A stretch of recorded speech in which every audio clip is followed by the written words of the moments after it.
Usually the opening stage in the mountains is a monster in the Alps or the Pyrenees, an open invitation to the favourites to stamp their authority on the race, which is exactly what Lance Armstrong had done in the majority of his 5 Tour wins. This year though, the organisers had thrown in a couple of sparring rounds here in the Massif Central, and it was impossible to predict exactly what the favourites were going to do or what they were going to be forced to do in response to a maverick attack. Either way, it looked like being fascinating to find out, and one thing we did know: this was the year that the best climber's jersey, all things being equal, was actually going to be won by the best climber. Stage 10 brought the first substantial climbs of the race, and plenty of them. 9 mountains spread over 237 kilometres from Limoges to Saint-Flour. It was the Tour's longest day and coincidentally Bastille Day, which meant it was odds on we'd see a French rider having a go. In fact, it was odds on we'd see Richard Virenque looking for a record 7th King of the Mountains title.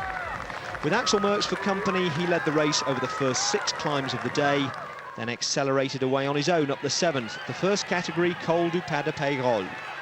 Virenque is just dancing away. He's riding at his own pedal rate, he's riding at his own rhythm, just making sure that he gets the maximum points where he goes over the summit of this climb. His advantage is opened up quite a lot over the last kilometre and a half to 24 seconds ahead of Axel Merckx, but Axel Merckx could very easily pull it all back together.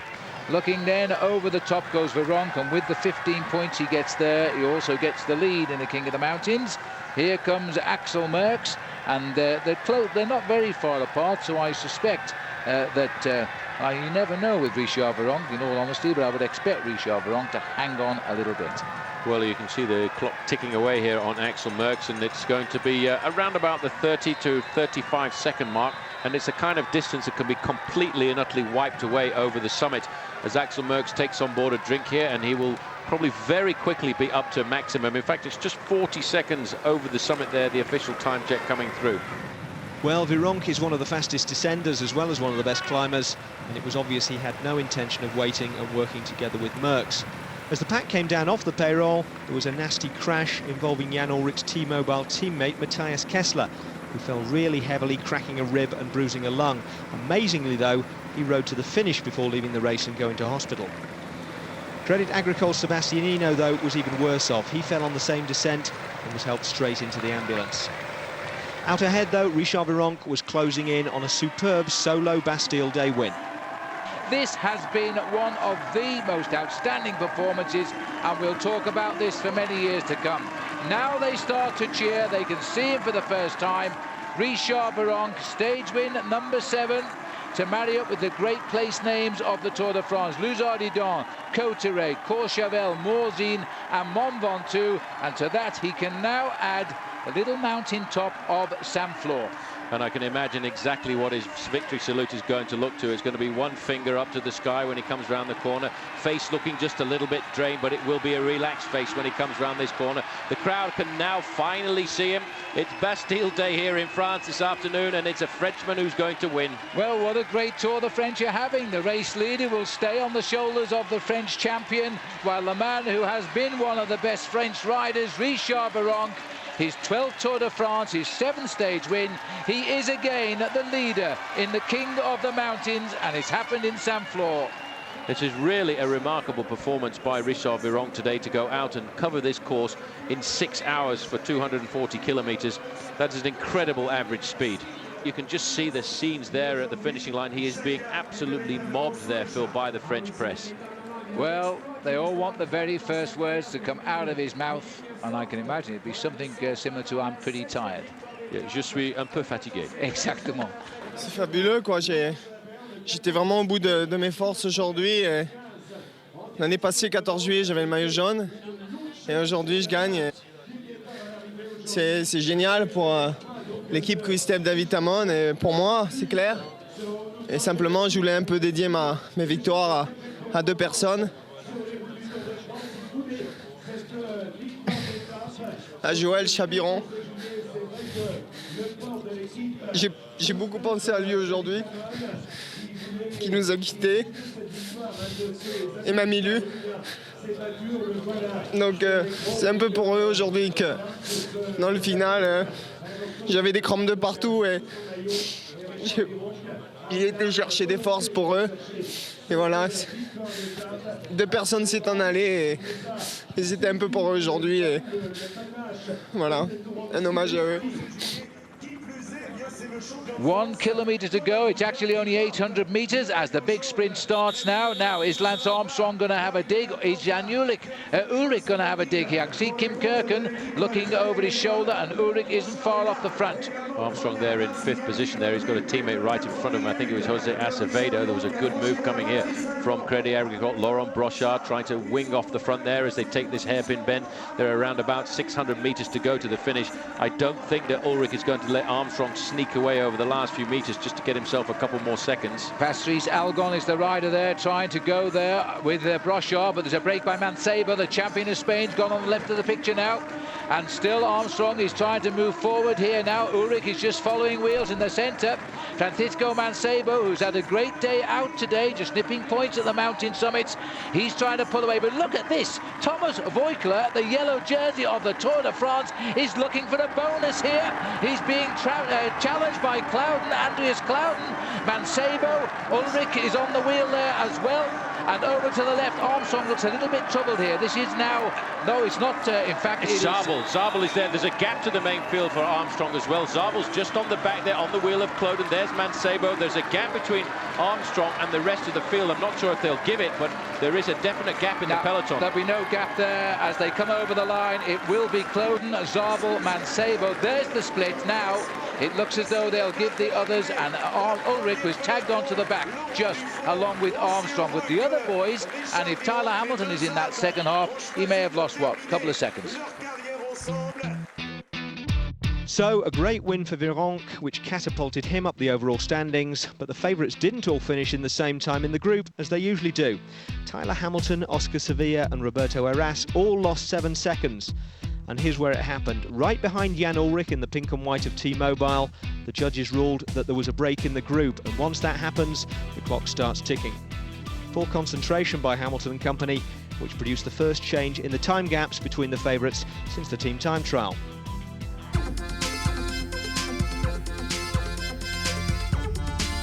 Stage 11, not a particularly arduous day, saw another split in the field. Looking at the face of the three leaders here, they're well safe now. They've just moments ago passed under 10 kilometres to go, and they are now leading by 6 3/4 minutes. And in fact, they're telling us on the raceway it's come down to 6 minutes 40 at 10 kilometres to go. That's not a problem for these riders. They are certainly not going to lose 6 minutes in the final 10 kilometres of racing, but they will start to get quite nervous because, you know, they've led this race since the 47th kilometre. They've been at the front for around about 106 kilometres of racing so far. In fact, Juan Antonio Fletcher seems to be, oh, look at this move here now. That was the attack, and they're all looking at each other, and they've given him a gap. He's a dangerous man if he settles down, but straight away Martinez knows that, and that's a sign that Martinez is looking for the win. He has had no wins this year, and in fact he hasn't had a win last year. He won the overall in the GC, and Moncoutier rather, seeing the two Spanish riders, that's a good move. Very good move, and I'm surprised to see that there's no challenge there come immediately again there from Igor Martinez. Moncoutier now has got himself an advantage, and these guys, if they don't react immediately, are going to see themselves losing any chance of a stage victory. That was a desperate move by the man at the back there, Juan Antonio Fletcher, but they are giving the advantage to France. Now, France have not ridden well in the Tour de France like this for very many years, and if they get another victory after the one of today, it will certainly be the old Cocorico. Well, and it's a Cofidis rider. They've had a stage win already. This is the team which has been racked by bad luck, bad management, and of course the cheating riders who have been thrown off this squad, like David Miller, for taking drugs. And now they're trying to put matters to right here, and this is a great attack by David Moncoutier. Moncoutier now, all he can do now, he's made the move, he's taken the risk of going out for the long attack. He has to just bury himself. He's got to get into the zone, he's got to concentrate on tapping out a rhythm. This is going to be a very long time trial for him. He's inside of 9 kilometres to go to the finish. Got to pick up that pace, and these two riders, I'm very surprised to see that Juan Antonio Fletcher was the man who started the aggression, but he wasn't able to back it up. It was a brilliant move there by Moncoutier, because Fletcher made the attack, Martinez made the counter. They were both caught out of wind, and then Moncoutier wasted no time. It's one thing making the move, Paul, it's another thing hanging on to it. Exactly, he's opened up the gap, but he has to contain his effort. He's got to actually just keep riding over the next few kilometers. You know, he's an excellent rider. He's in the Tour de France here, Phil, for the 5th time. But in the past, he's finished very high up, 13th place overall in the Tour de France back in 2002. But in fact, this year, in the pre-Tour de France warm-up, he finished 11th in the Dauphiné Libéré, a race that was won by Iban Mayo. Well, like other riders in this race, he's never won a race this year. He finished 3rd in a race in the Alcobendas. I think it's in Spain. Is it Spain or Portugal? Spain, isn't it? Yeah. He finished 3rd overall, but again, he didn't win a stage of that race. And to me, these two Spanish boys are in serious trouble here. They're looking at each other. They need to make friends and start to work together, but otherwise Moncoutier is going to carry on the Tour de France for the French. Well, coming through on race radio now, the first time check for Moncoutier over those two chases is 27 seconds, so it's certainly going very much in the right direction. I think, in fact, Juan Antonio Fletcher must have been just a little bit on the rivet there. That's an expression cyclists use, because in the old days, when they made leather saddles, they used to have brass rivets right on the front of the saddle, and when you were not feeling very good, you'd sit right on the front end of the saddle, and thus the term sitting on the rivet. Well, these boys are sitting right back on their new style plastic jobs right now and thinking, what are we going to do? He timed his move to perfection. They both hit him. They were out of breath, and he went. He's got a first-time gap of 35 seconds. That's enormous just at this stage. He's running into the last 8 kilometers to go. The helicopter's totally confused now because there are 2 riders chasing 1 rider up there. He's won 10 races in his career, this man. He's nearly 30 years of age now, which I find amazing because we still talk about him as a new boy. Good move there. You just saw the team car of Team Cofidis going forward. The race referees have allowed them to go through because that gap has gone over the 30-second mark. In fact, that was an attack straight out of the handbook there, Phil. Absolutely perfect. Yeah. He waited for Egoy Martinez to make the effort to nail back the first move, which came from Juan Antonio Fletcher, and as soon as the junction was made, he went straight over the top in a counter-attack, and he very easily opened up immediately a gap of 10 or 15 seconds. What he has to do now is get into a rhythm, concentrate on keeping those legs ticking over. The pain in a situation like this is almost unbearable, but you are able to support it just for a fraction of a second longer than anybody else, because you feel now as if you're going to win the race. The marvellous crowds cheering once again. A Frenchman out front on a day stage of the Tour. So these two guys don't look to me as if they've actually got very much firepower left in those legs of theirs. They've been at the front of the race, and they all attacked after 47 kilometers. They continue to build up a big advantage, which at one time was in excess of 8.5 minutes. Since then, it's started to come down, but what's more important as we speak is the gap of this man, David Moncoutier, to the 2 chasers, Martinez and Fletcher. It's now 54 seconds, so it's definitely going in the right direction. Oh, there's no question. Almost a minute. That is incredible. He has given this 110% to break their spirit. He's obviously pushed himself right to his maximum, because he's got to break the spirit straight away and get out of their sight. Then he can sort of slow down a little bit. But Fletcher there is kicking himself now, because I really thought that Fletcher or Martinez should have had this race sewn up. But David Moncoutier, carrying on the true French tradition here, is now going on. You know, it's been 10 years since a Frenchman has won a back-to-back stage in the Tour de France. Time flies. It certainly has, and this is excellent for French cycling, which has really been in the doldrums for many seasons. It's also very good for Team Cofidis, which is a team that's had an awful lot of bad luck over the years, and this year they're looking at getting themselves their 2nd stage victory at the Tour de France. Stuart O'Grady's already got a win, and Moncoutier, as far as I'm concerned right now, is going to walk away with this one. So that's the peloton under 10 kilometers from the line. No reaction whatsoever. The drama up front doesn't mean a thing to them. The gap to them is actually coming down. They are getting a little bit closer. Up to the leader now. They're just over 7 minutes. 7 minutes 12 seconds is the overall spread of the breakaways. These 2 riders are 6:17. But the lone reader now, I think, has put one over big time here on Igor Martinez. Funnily enough, Martinez, who won the Tour de l'Avenir in 2003. David Moncoutier down there, he finished 2nd in that race in the year 2000. So anything you can do, I can do as well. He's got to start to feel quite confident now as he keeps extending his advantage over the 2 men who he was with, and it really looks to me as if they'd lost all firepower in their chase, Egoy Martinez and Juan Antonio Fletcher. Fletcher's attack there looked a very strong attack, and he was very quickly nailed back by Martinez, but this man from France went straight over the top of that attack, and now he's looking at tickling the 1 minute advantage, and that is a good advantage for him. He's not showing any signs of weakness. Just look at the way he's pedaling there, very strong, well posed on his machine. Well, if you look at the style of the two chasers and look at the faces on the two chasers, it looks to me as if these men are men who have surrendered the hope of getting the victory here this afternoon and settling for second and third place on the road. Out of the saddle, Juan Antonio Fletcher, who won a stage in the Tour de France last year when he rode for the Ibanesto.com team, and that was on the road into the outskirts of Toulouse. And right now, he was the man who set up the aggression. He was the man who opened up the attacks with 16 kilometers to go, but he couldn't keep it going. This man, I think, can.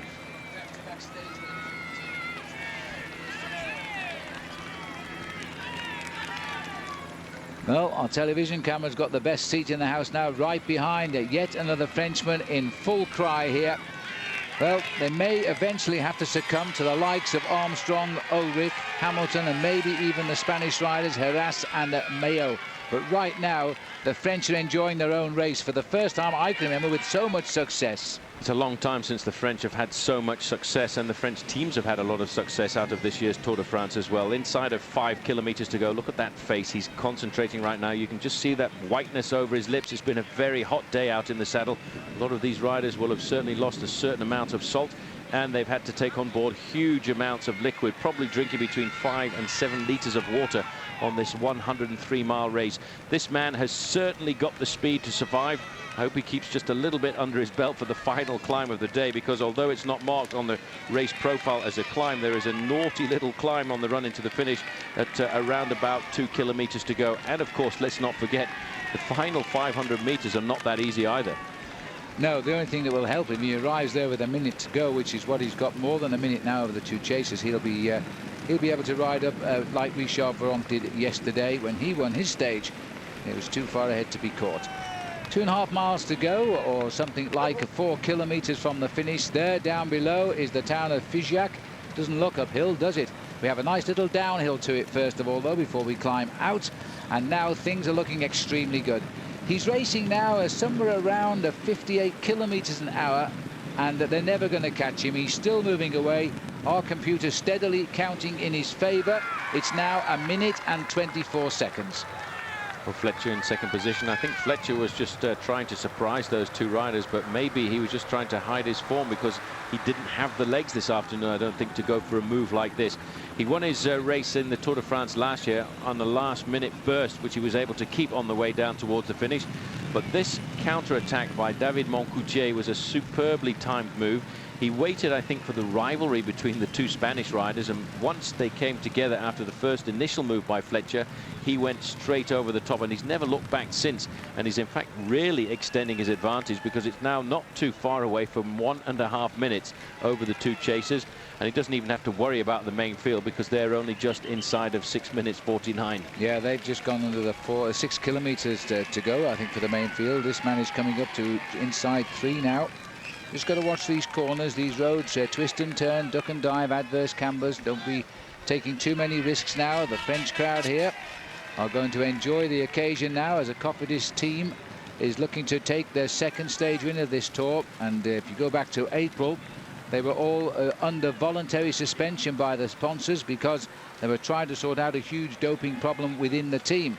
They didn't know what to do, so they stopped everybody riding till they sorted it out. They weren't allowed to race again, in fact, until the Dunkirk 4-day race in May. So they've done well to get themselves into shape for the Tour de France. Now they're looking for win number 2. Stewie O'Grady got the first one for them in the opening week of the Tour de France. Now Moncoutier is going to get the second one, because these two boys, a wry smile there on the face of a fairly new pro, at least he's pretty young, Igor Martinez. They are not going to get it under the banner. And in fact, as we're watching these pictures, you might be hearing the cheers now. They've just cheered Moncoutier under the 2 kilometers to go banner. It's not long before he'll be with us here on the finishing line. No problem at all now. He just needs to not take too many risks on the run into town. There are 1 or 2 tricky little corners as he maneuvers his way into the outskirts of this very interesting medieval town of Figeac. Cross over the bridge, which goes back to medieval times, but now he's in a nice long straight. inside of 2 kilometers to go, and he can actually savor his victory here this afternoon because he's got a huge buffer over the 2 chasers, and of course he'll be able to wait for an awful long time before the main field comes charging into town as well. Well, the long straight road before we swing right and then climb the nasty little climb up to the finishing line. He won't worry about it now. His gap is 1 minute and 40 seconds. Even down here at basement level, the crowd are packed here, getting a glimpse of yet another Frenchman. There is the kite, the most popular sight by the leading rider of the Tour de France. It means 1,000 meters to the line. Well, in the outskirts of town right now, and he picks his way through very carefully. Now he can actually enjoy the last few kilometers. You can almost feel the pain being lifted away from his body as he now is looking to see the flag that everybody in the sport of professional cycling would like to see, and that is the last kilometer kite, the red kite, Le Flamme Rouge, and he's not too far away from it. And then you can hear the crowd here on the finishing line. They're actually just looking at the big screen here. There's the enjoyment. He knows he's got it, and this is a fabulous move by this young man. Well, we go back to 1994, and there were 3 French stage winners consecutively. Jacques Duron, followed by Luc Leblanc, followed by one Richard Virenque. That was 10 years ago. Richard Virenque won yesterday, and now Moncoutier is making it 2 French wins in as many days. Wise man, just making sure nobody's coming back at him. Never believe what the judges are telling you in time gaps. Make sure there's nobody in sight, and then enjoy the moment. He's going to win by about 1 minute and 30 seconds on the line, what has been an incredibly quick stage, arriving here some 25 minutes ahead of expected time. He's going to notch up his win number 11 here, but this, I feel today, Phil, is confirmation of what everybody's always expected from David Moncoutier. Everyone has always thought that one day he was going to be a great star at the Tour de France. Here he's starting to enjoy. He's inside of 100 meters to go. This is his biggest ever win. You bet your life it is. And of course his first, let's hear what he's saying to the crowd here. Another victory for France, an incredible ride. Got away with 116 kilometers to go with the other 2. He left them outside of 9 kilometers from the finish, and he's home and given Cofidis win number 2 of this Tour. So they've known every aspect of emotion during this year of sponsorship, but let's hope the 2 stage wins might stop that team from withdrawing the support of cycling. Well, this is a great way to do it. This is a man that they've invested a lot of time and money in over the last few years, and they've been waiting for him to come up to do something very special at the Tour de France. And after finishing fairly high up in the overall classification, you know, a couple of years ago, he actually finished 13th overall in the Tour de France, and they started to tip him as a man capable of getting onto the podium. But that's what he wanted to do today. He wanted to go out and get himself some individual glory. I think a lot of riders in this Tour de France are being given freedom because the big contenders like Armstrong and Ullrich and the rest are waiting for the final week, which is going to be a real serious showdown. And let's tell you right now, the final week of this year's Tour de France starts tomorrow on the road to the Pyrenees. The last day before we'll call the big famous names, I'm sure of that. You can see the clock counting down now as the 2 Spanish are going to fight out each other for second place today. At least Fletcher's going to get a place on the podium, because when he came into Angers, he was wiped away in the last 1,000 meters, and he didn't get a victory like he did in Toulouse last year. Fletcher and Wayne Martinez. Wayne Martinez is poising himself there. He's going to pounce any second. He's letting the climb up here take its toll on perhaps one Antonio Fletcher.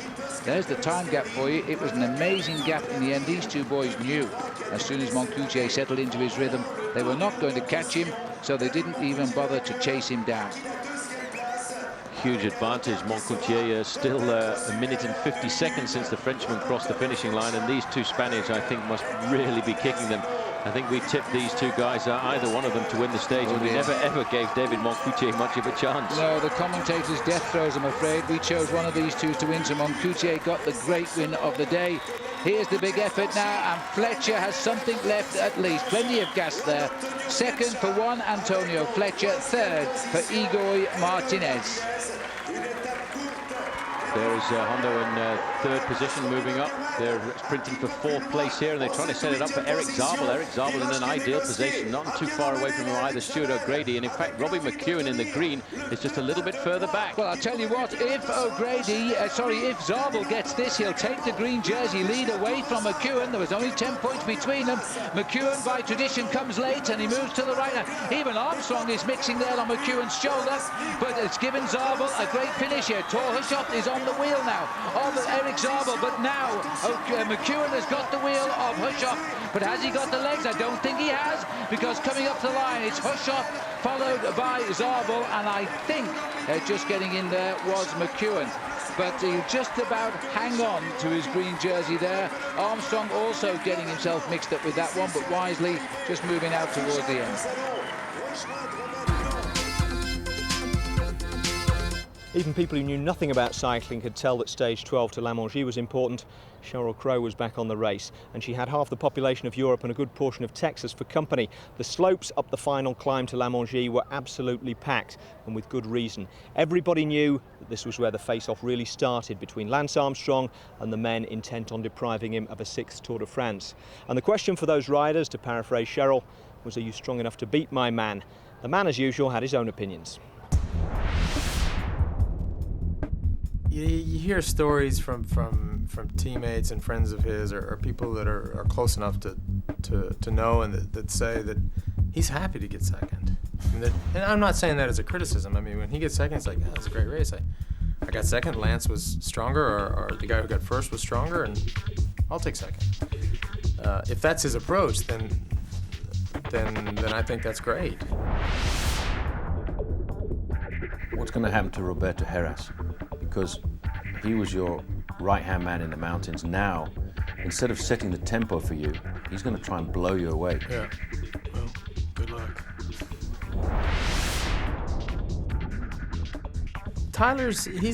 He's a contender. You know, I think he needs a lot of things. Not a lot. He needs a few things to happen in his favor.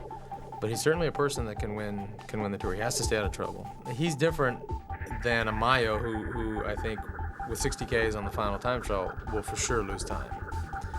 Tyler, you won't look at him and say, this guy will for sure lose time, because he can time trial. So, you know, he's one of the favorites. As I've said many times, I think, especially early on in the Pyrenees, when those climbs favor the Spanish climbers, the more that we can have Roberto being aggressive, Mayo being aggressive, whoever else from Spain being aggressive, that's better for us, I think. I think that historically that's a chance that we have to distance Ullrich a little bit. And if those guys are attacking, that's not a bad thing.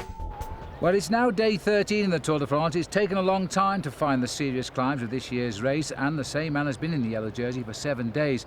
Paul, they must attack him, but I have a feeling Voeckler might do well today.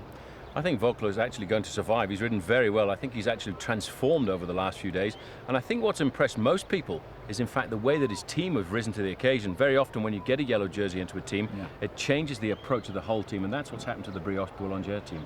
Well, Lance Armstrong, of course, he was the last winner here at La Mongie, and he was with Roberto Heras on the same team then. He even asked Heras to slow down because he was hurting Armstrong. Well, now they're rivals, and it could well be a Spanish winner here today, because there's most of the people out here speaking the common language, which is Spanish. And if you want to be more pedantic, then it's Basque. Watch out for Iban Mayo. Stage 12 was one long gentle ramp leading to 2 massive spikes in the landscape, the Col d'Aspin and the Col du Tourmalet, with the finish 300 metres below the summit of the Tourmalet at La Mongie.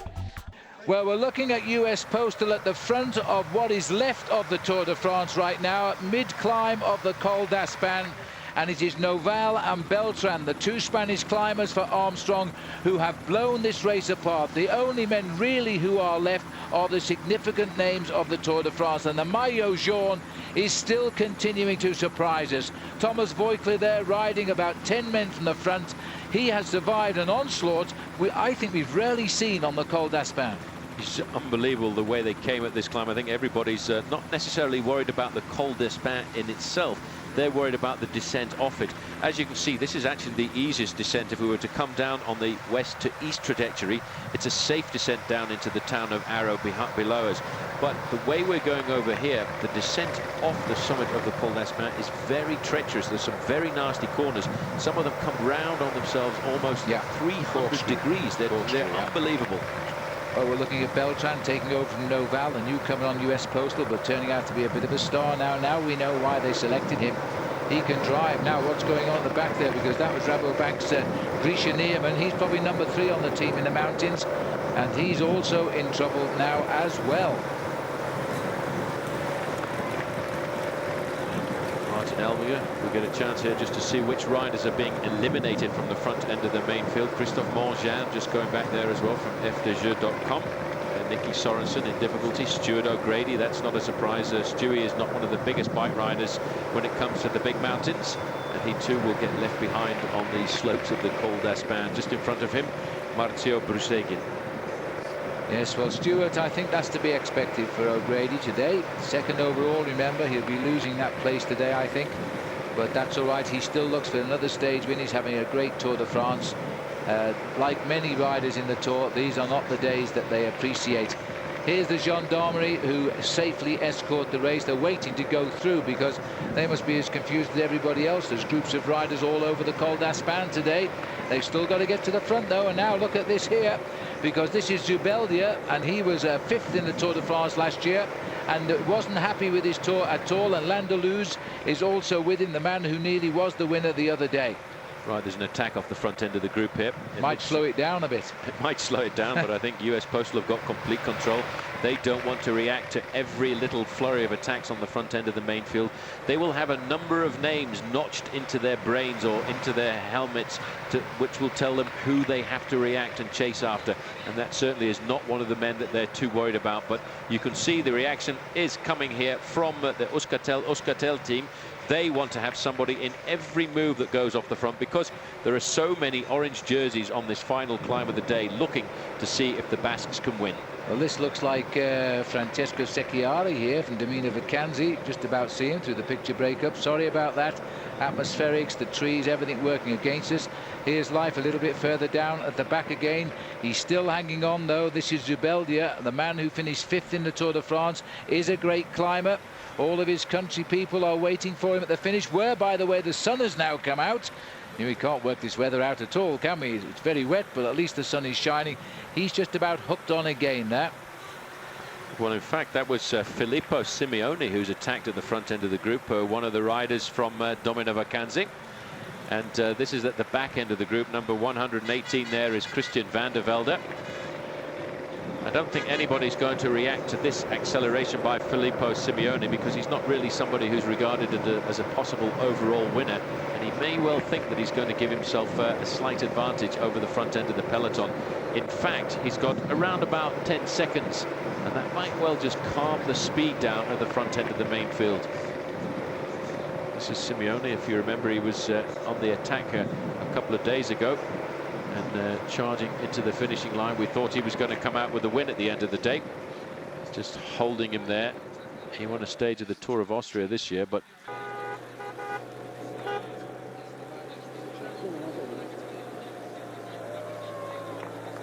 now the peloton here, now having made their initial surge, reduced to around 55-60 men, I would think, here now. Nobody missing as far as we know in the key players of the Tour de France, but they've all had a real dig today. And there's the Air Force that belongs to the Tour de France, by the way. They've all decided to park the helicopters here, pick up the VIPs and give them the best seat in the house. We're on the Col d'Aspin, and marginally ahead is Filippo Simeoni, and I think he's just been called. This is Christophe Moreau who's having a go. A long way down in the overall classification. He probably feels as if they won't lift the pace to chase him down. He was 8th overall in the Tour de France last year, but this year he's already lost himself huge chunks of time because of the fact that he got caught out over the cobblestone section of stage 3, and he trailed in around about 4 minutes behind the winner on that occasion, Jean-Patrick Nazon. This climb, by the way, as the weather starts to play havoc with the pictures, is a fairly long climb at 12.3 kilometers, 7.5 miles. 6.5% is the average gradient, but I can tell you that halfway through the climb, with about 4 kilometers to go to the summit, it's 9.5%. Well, this is the attack we've just seen of Christophe Moreau as he goes forward now to try and link up with Filippo Simeoni. Two riders, if they've got the legs today, might get away here and continue the great French dream. While we look further down the back of the race here, now we've got a CSC rider here who's trying to, no, that was Simeone, I beg your pardon, that was Simeone. Here comes Morrow. Somebody else has got clear as well. And this, of course, who else would it be? Richard Virenque. Tricky Ricky, you cannot discount this man. He's regarded as the darling of France. He's chasing after Christophe Moreau, because let's not forget, Moreau the other day was out on the road just picking away at the points. He's fourth in the King of the Mountains classification with 30 points, 54 points behind Richard Virenque at the start of the day. But that's why Virenque has responded. And Beltran, who's done all of the pacemaking to destroy the field, has cracked that. He is now slipped to the back of this very select group, and that's the price you do pay. Also, the other man, Noval, is also cracking at the moment. That's amazing. These men, I'm surprised to see Beltran cracking, Phil, because Beltran, he really looked like he was going to ride the whole way up this mountain.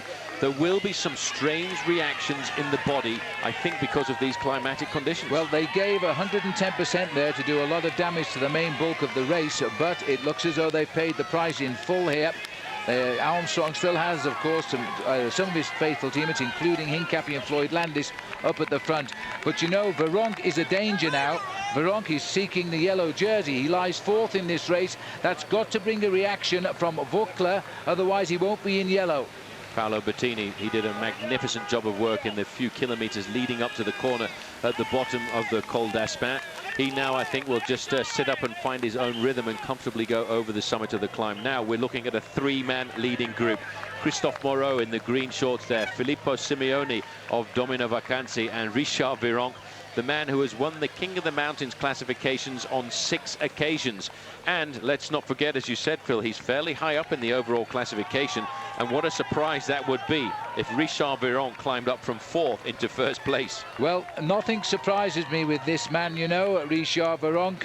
Now, we're just being told our helicopters have just been grounded, so we're going to lose our magnificent helicopter shots for the moment because of the bad weather. But once they get round the mountain, and the Col de Tourmalet, which is where we finish, is now bathed in sunshine, so we should get them for the finish. But the amazing thing about the Tour de France is the fact that we don't have to rely completely on the helicopters. There is a fixed-wing aeroplane which flies at 10,000 feet above the race and brings us pictures all the way through. They might get just a little bit softer, but we'll be able to witness all of the attacks. A big battle here between the French. Well, they've destroyed their own break here. They've let Simeone go on the front here. This is Rasmussen coming up as well, and he's got a rider from Euskaltel on his wheel. Wouldn't surprise me. I don't think it is Mayo at the moment, but it might be.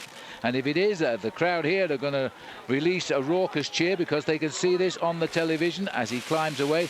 I don't think it was Mayo, Paul, but we'll have a little closer look at his face there in a second. It looks to me like it might be Igor Martinez again.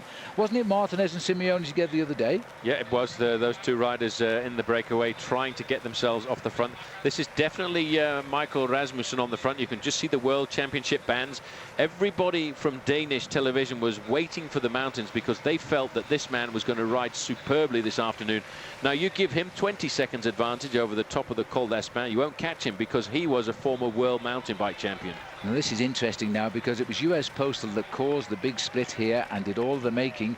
The men who survived the hit are now having to stay in that peloton because these riders have decided to push on now and try and win the day. And of course, if they win the day and gain time, they will gradually become men who can threaten the overall leaders.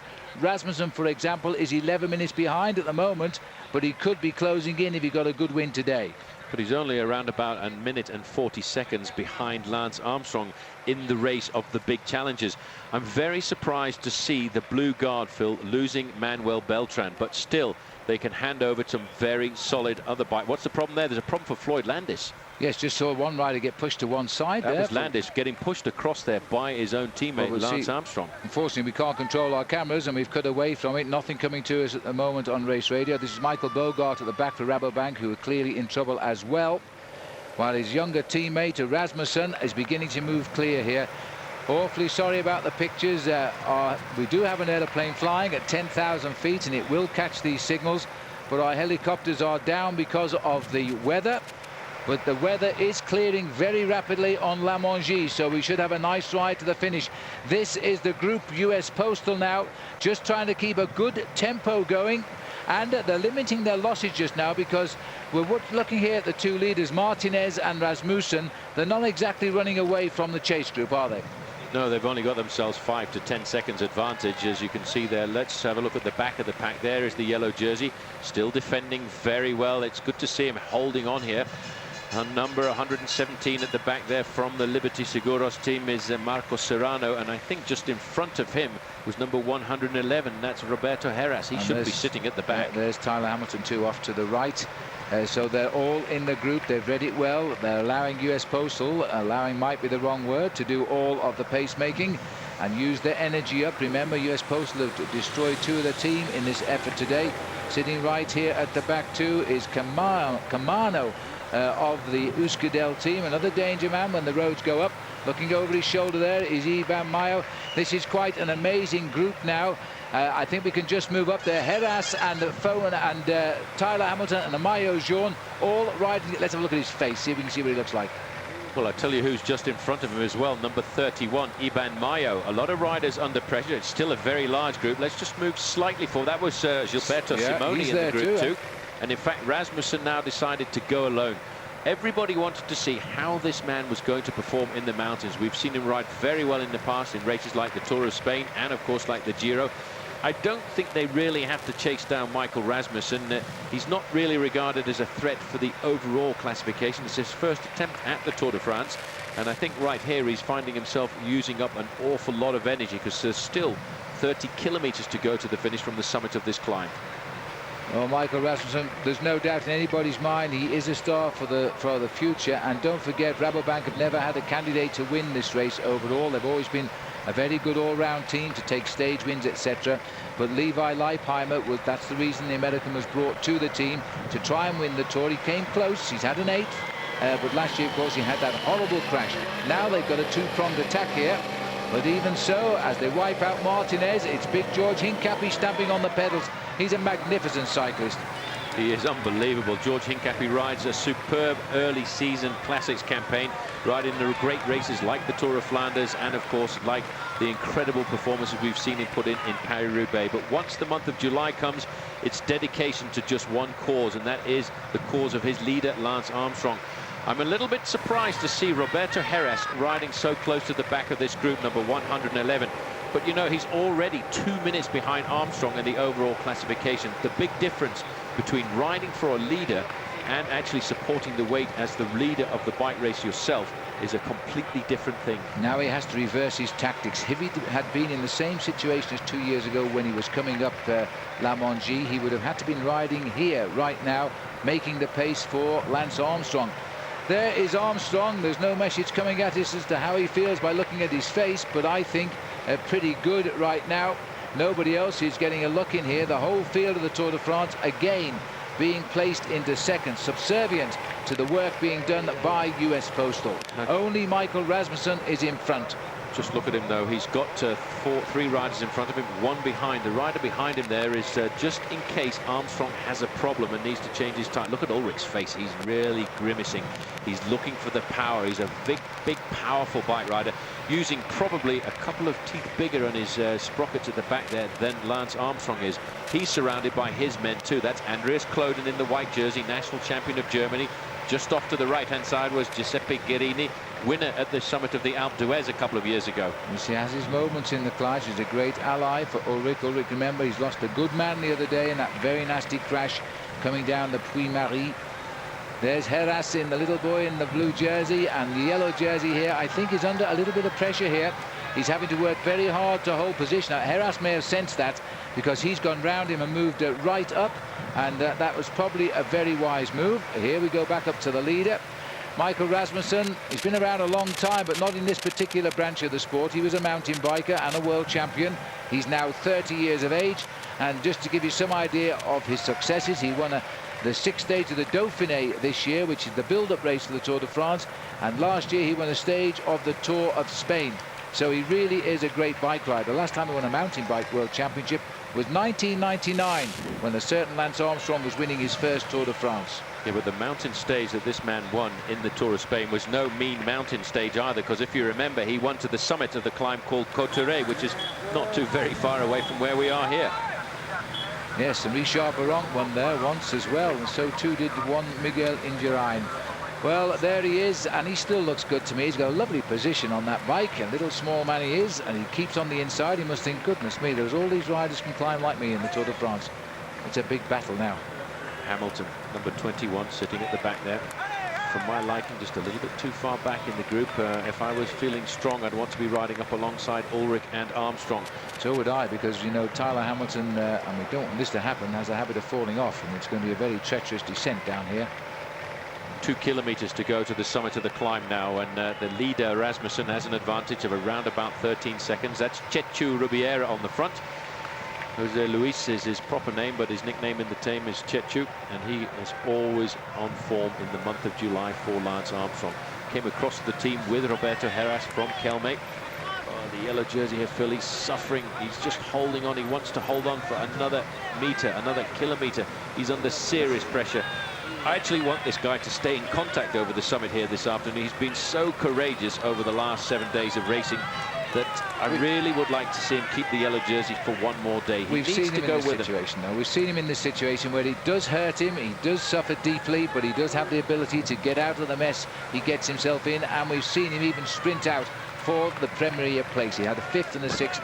When you see he's jumping around the riders who crack, and that rider is none less than Michele Bartoli, who is slipping back, and Bartoli's seen the maillot jaune come round him, but he just nips round him, gets back into the peloton. 1.5 kilometers to the top, then it's a freewheel down, and take it easy. He's riding on courage there. I don't know if you noticed, he actually looked down to see what his gears were telling him. That's always a bad sign, because it means that your body is not enjoying the gear ratio that you've selected. But he knocked it up one sprocket and then accelerated onto the back of the group. Ullrich grimacing there on the wheel of Jose Acevedo, the Portuguese rider. Now they are keeping Acevedo in reserve here as well, I think, for a final ascent to the climb. Maybe Acevedo is going to be the Roberto Heras of 2002. Well, as we watch Michael Rasmussen here, I can hear the race director, Jean-Marie Leblanc, telling all of the race followers to leave the race for the descent, because not only is it wet, but the visibility is reduced by fog. So let's hope that they can see their way down, as well as Bartoli just about keeps the race in sight here as we're looking for the last kilometre of the climb. And just look at this man. How many times have we seen Voeckler do that? Appears to be down and out. He goes back as if somebody kicks him, and he goes straight to the field. Well, this is courage. This is the yellow jersey. It really has a special spell that it casts over a bike rider, and it's cast a very special spell over that man Voeckler here this afternoon. He was off the back, and now he's halfway up the main field.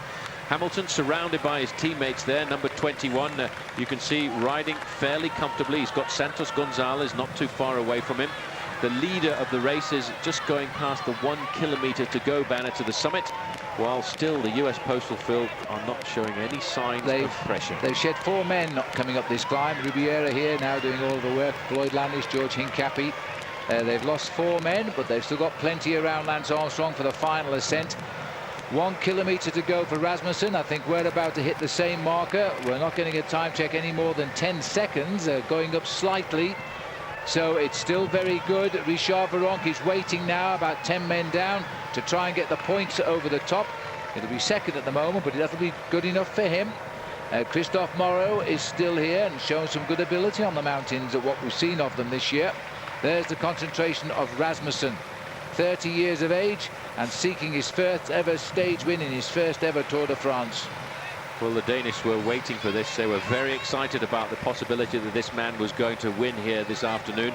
They said he's a strange bike rider. He always predicts when he's going to operate a breakaway.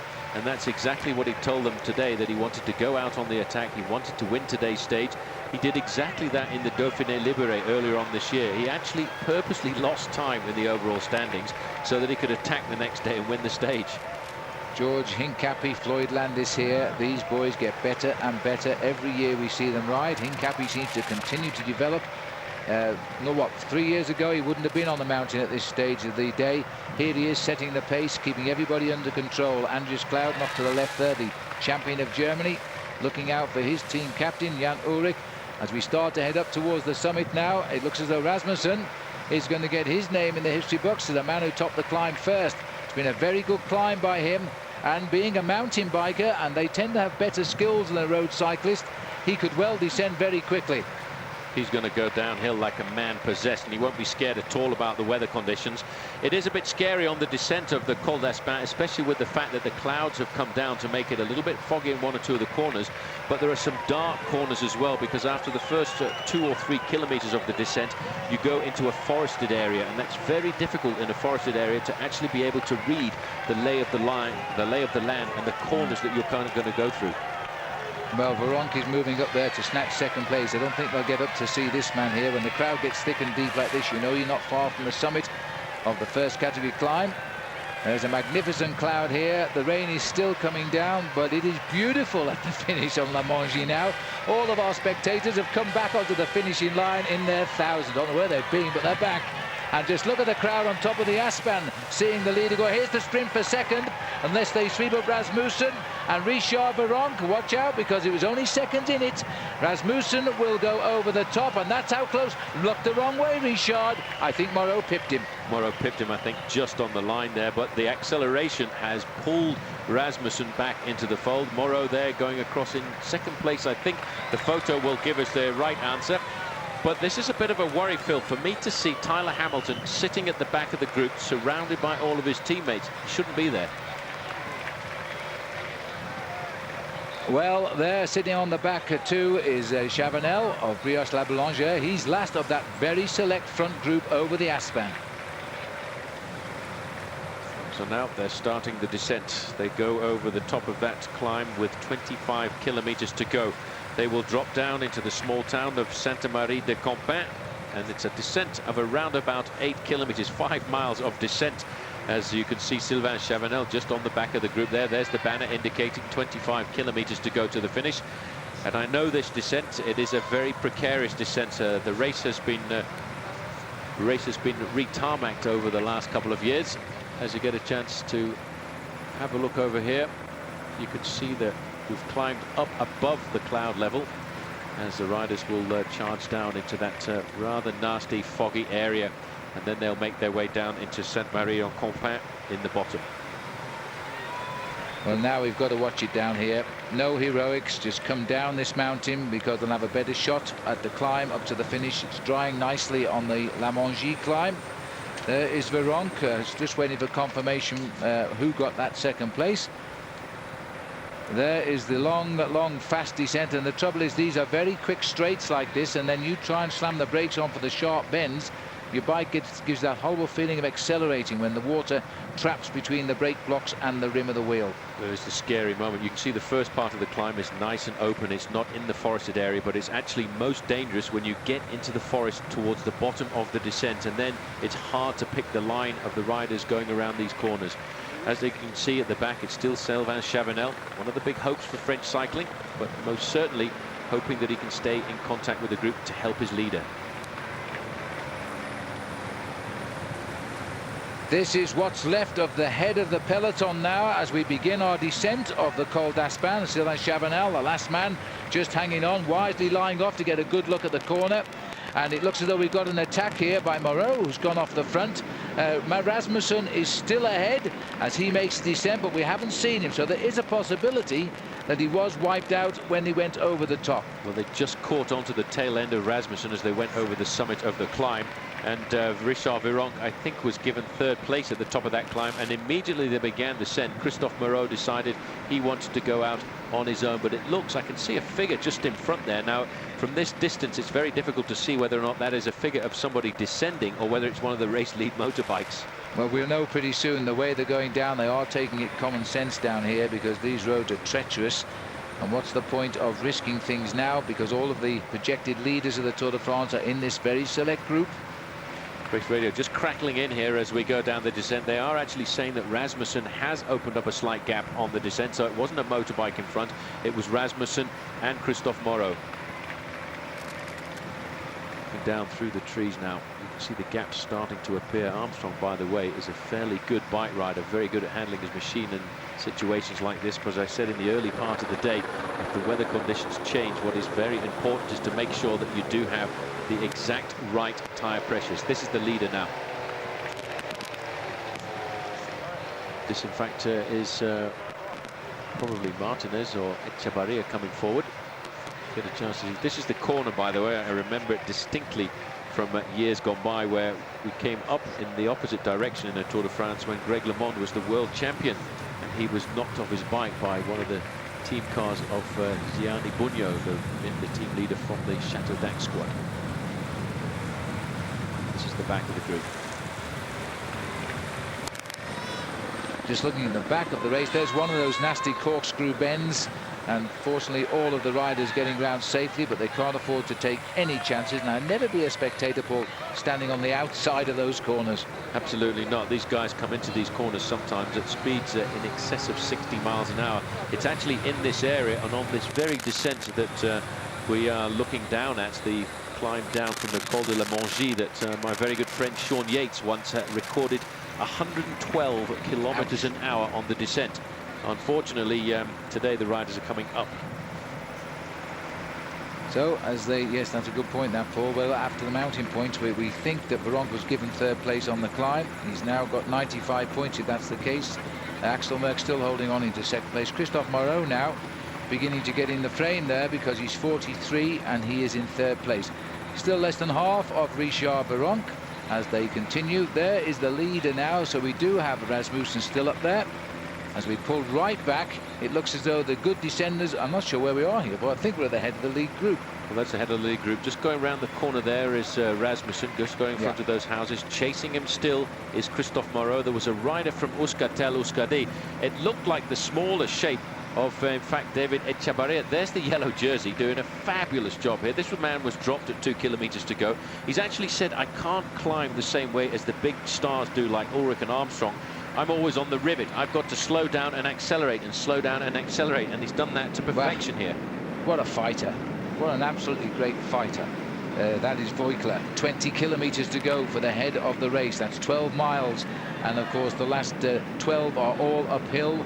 We're only down here for a moment. It's a very pleasant day on La Mongie now. The sun is coming through. The roads are getting a little bit dry. There's 20 kilometers to go for the rest of the string here. So they're not that far behind the leaders, who are continuing to push on. We are lining ourselves up for a great battle on La Mongie. Every man for himself, I would suggest. Here's the leader, still driving on, Michael Rasmussen, looking for his first ever stage win. He has been waiting for these mountains like a first-time cyclist, never mind a first-time rider in the Tour. He has relished the thought of climbing the big mountains of the Pyrenees. Michael Rasmussen drives on now, holding off a very select group of riders on today's stage. Here we're looking at Jan Ullrich, and still trying to be guided through by Claude. Where is Armstrong? Right now I haven't seen Armstrong. This is the Ullrich group. Hincapie is looking over his shoulders, and I think that is because maybe Lance Armstrong has had some kind of a problem. Armstrong is not in that group there. Hincapie is sitting up, so that would indicate that Armstrong has had a problem to me. There he is. He's in that group there. Well, Ullrich has gone. Now, we don't know how this has happened. Our cameras, our helicopters weren't flying, of course. So we're not sure why Armstrong is here. He's got his team all around him. He's looking pretty regular when you look down there. He wouldn't take any risks on the descent. You see now they're looking over their shoulders. Now let's see what happens here to Jan Ullrich in the pink jersey. Ullrich, let's not forget, 4 or 5 years ago was regarded as a very bad descender, but now he's put himself into a position where he actually looks very comfortable. This small group containing the yellow jersey and the big contender to the overall title, Jan Ullrich, have got the advantage on Armstrong, but Armstrong has his men around him. There are 8 riders now in that group, all in pursuit of Rasmussen. This is the first time I think we've seen Lance on the defensive like this for a long time. Rasmussen being chased by 8 riders, including Christophe Moreau, and also the maillot jaune of Voeckler and Jan Ullrich. And I think Iban Mayo is also in that group. So Lance Armstrong's been put on the defensive here by some very, very important names. And Rasmussen, who's trying to win the stage, might have got himself involved in a major battle here. Well, I think Armstrong, I hope, was only just sitting back and not taking too many risks on the descent. He doesn't want to blow his Tour de France on the descent of the Col d'Aspin. But the men in front are men who are serious challengers. Iban Mayo is in the orange jersey. The pink jersey is Jan Ullrich. The pressure is on the American. Well, there is the chase by Lance Armstrong.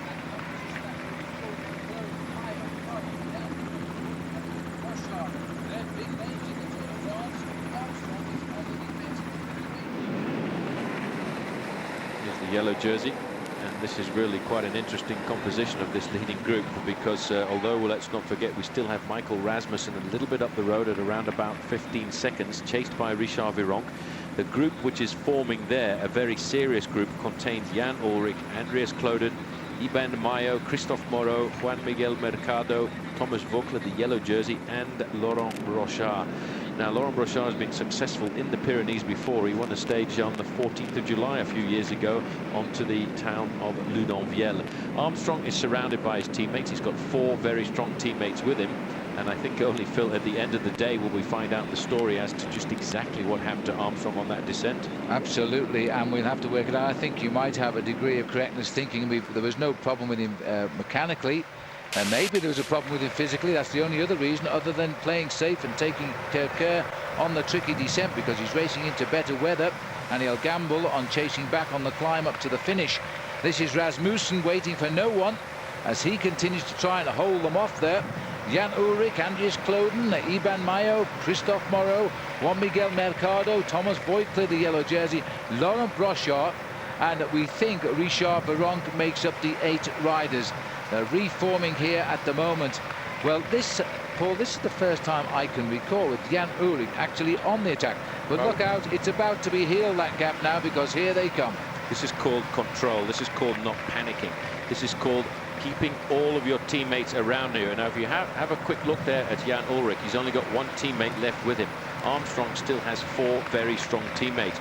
And I'll give you the names. We're talking Jose Acevedo. We're talking here George Hincapie. We're talking Floyd Landis and Chechu Rubiera. Strong, experienced bike riders. That's what's going to count towards the end. And that's why you need a team, because you can't win the Tour de France by yourself. If Armstrong had been isolated alone there, he would have probably been left behind. Well, I thought I'd seen David Echevarria. In fact, it was the orange jersey of Echevarria coming up here to Richard Virenque. The race situation still on the front. Michael Rasmussen with about 15 seconds over this chasing group of 2 riders. David Echevarria there just joining up to Richard Virenque, and a further 20 seconds back to the group which now contains Armstrong, Ullrich, and the yellow jersey. The yellow jersey, Thomas Voeckler, Phil, doing a brilliant job. It's unbelievable the way this man is riding, and again he fooled us. He hangs off the back and then he goes and he's up with the leaders. Now Echevarria, no stranger to victories at the Tour de France. He's got 2 Tour de France wins throughout his career, but they're about to get picked up by the front end of the group. That's Laurent Brochard. This is Juan Miguel Mercado, the rider from Quick-Step Davitamont. We'd expected to see him ride well once we came up into the mountains. I think he's dropped back just a little bit too far in the overall classification to be a real threat for a high finish, but he certainly is a very good climber. You can actually see there it's a long way back down the line, but there's a lot of riders starting to reintegrate the group here. Tyler Hamilton, I believe, must have made the group, but he did start that descent in absolutely the wrong place. He was at the back end of the group. As we have a quick look now.